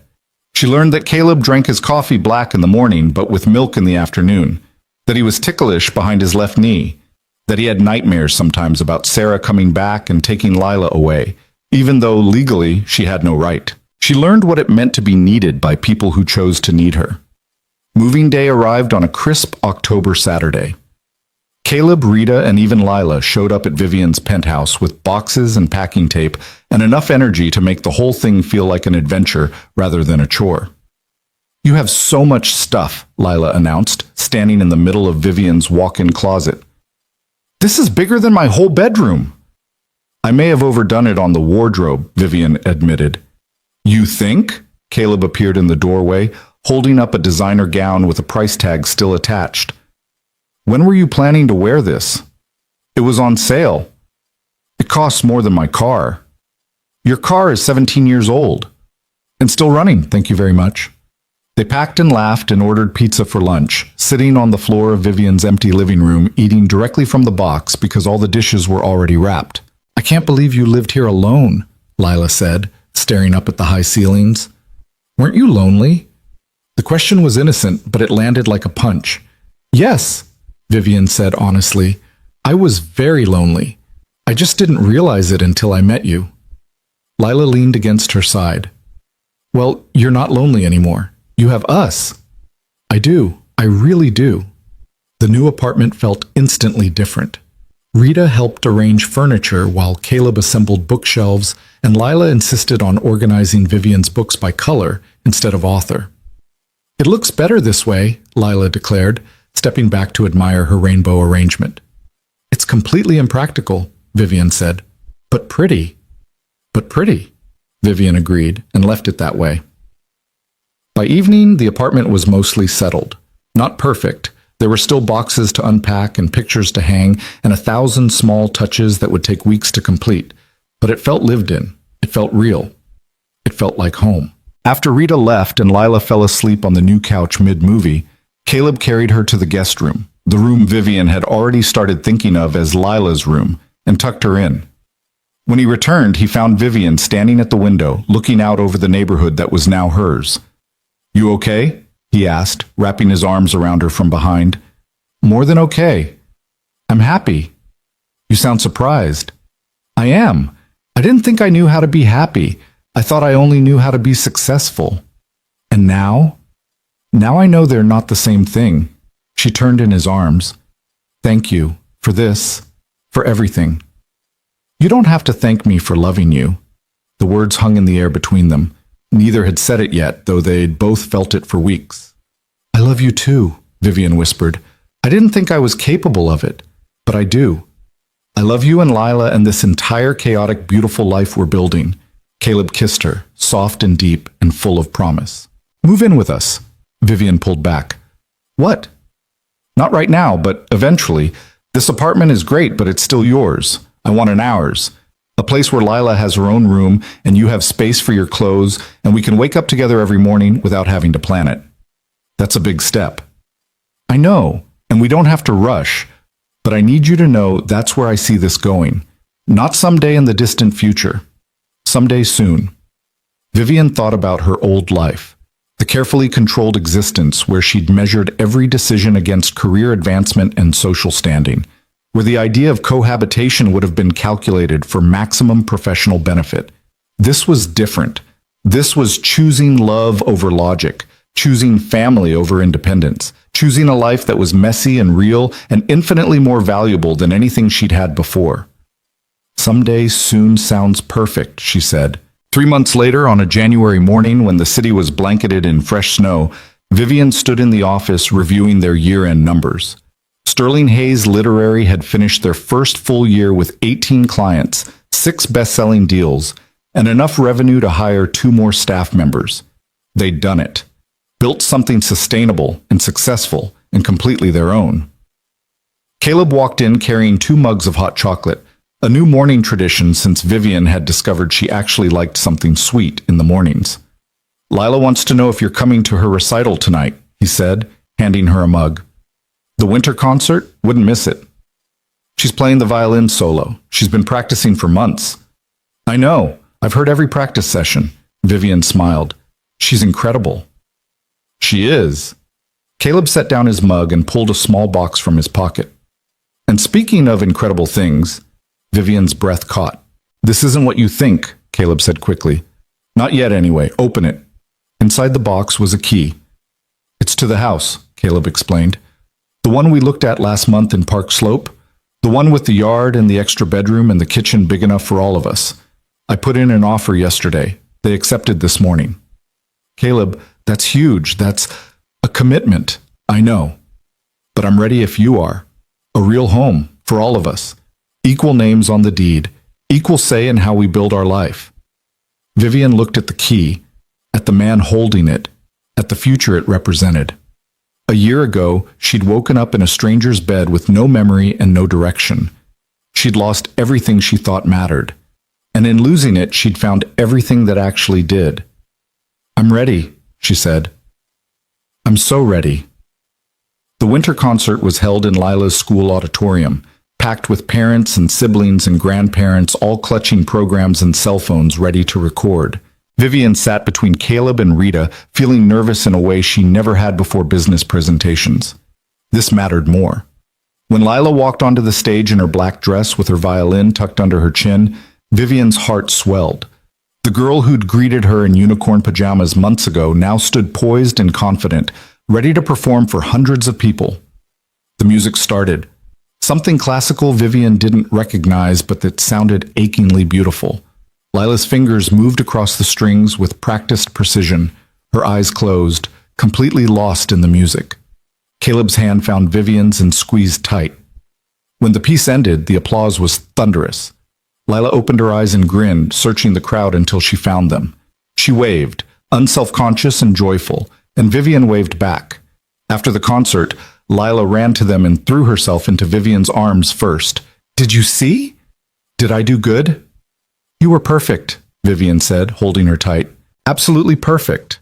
I was so nervous I thought I might throw up. But you didn't. You were brave and talented and amazing. Lila pulled back and looked between Vivian and Caleb. Dad told me about the new house, the one with the big yard. He did? Are you moving in with us for real? Like all the time? Vivian glanced at Caleb, who shrugged as if to say, She asked? I answered. Yes, Vivian said. If that's okay with you. It's the best thing ever. Emily's mom said it's basically like you're my new mom, but Dad said that's not how it works. You're Vivian, and that's enough. Your dad's right. I'm not trying to replace anyone. I'm just trying to be part of your family. You already are part of our family, silly. Lila hugged her again. You've been family since forever. That night, after Lila was asleep and they'd returned to Vivian's apartment, Caleb pulled out the house key again. There's something else I need to say. Vivian's stomach fluttered. What? When I give you a ring, and I will give you a ring, probably sooner than you think, it won't be because I need you to complete me, or because Lila needs a mother, or because it makes practical sense for the business. No? No. It'll be because you walked into our lives when you had every reason to run, because you chose us when you could have chosen safety, because you're the strongest, bravest, most infuriatingly perfect person I've ever met, and I want to spend the rest of my life watching you become even more yourself. Vivian's eyes filled with tears. That's quite a speech. I've been practicing.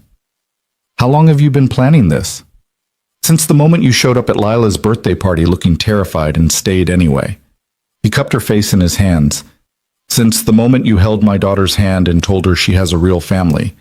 Since the moment I realized that falling for you was the easiest thing I'd ever done. I love you, Vivian whispered. I love you so much it scares me. Good. Being scared means it matters. They stood in her apartment, the space that was already feeling temporary, already just a stopping point between her old life and the new one waiting. And Vivian understood something fundamental. She hadn't lost everything when Whitmore fired her. She'd been set free, free to build something better, free to love without calculation, free to be human instead of perfect, free to find her way home. 6 months later, Vivian stood in the backyard of their new house in Park Slope, watching Caleb push Lila on the tire swing they'd installed last weekend. The May sunshine filtered through the trees, and somewhere nearby a neighbor was grilling and music was playing, and life was happening in all its messy, beautiful glory. Sterling Hayes Literary was thriving. They'd moved to a bigger office and hired 3 junior agents and were fielding calls from publishers daily. But Vivian left the office at 5:30 every day now, because dinner with Caleb and Lila mattered more than any deal. Her mother had called once since the move. Vivian had let it go to voicemail, then deleted it without listening. Some relationships weren't worth saving, and she'd made peace with that. The family she'd built, the one she'd chosen, and that had chosen her back, that was worth everything. Vivian! Lila shouted from the swing. Come push me! Daddy's not going high enough.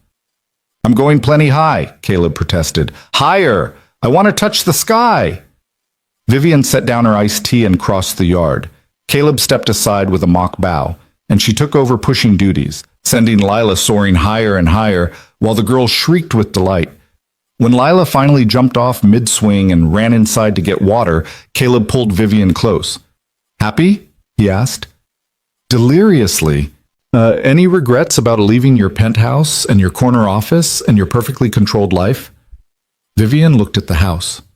Their house, with its creaky floors and outdated bathrooms and the vegetable garden they were trying to grow in the back corner. She looked at Caleb with his worn jeans and paint-stained shirt from the bedroom they'd been renovating.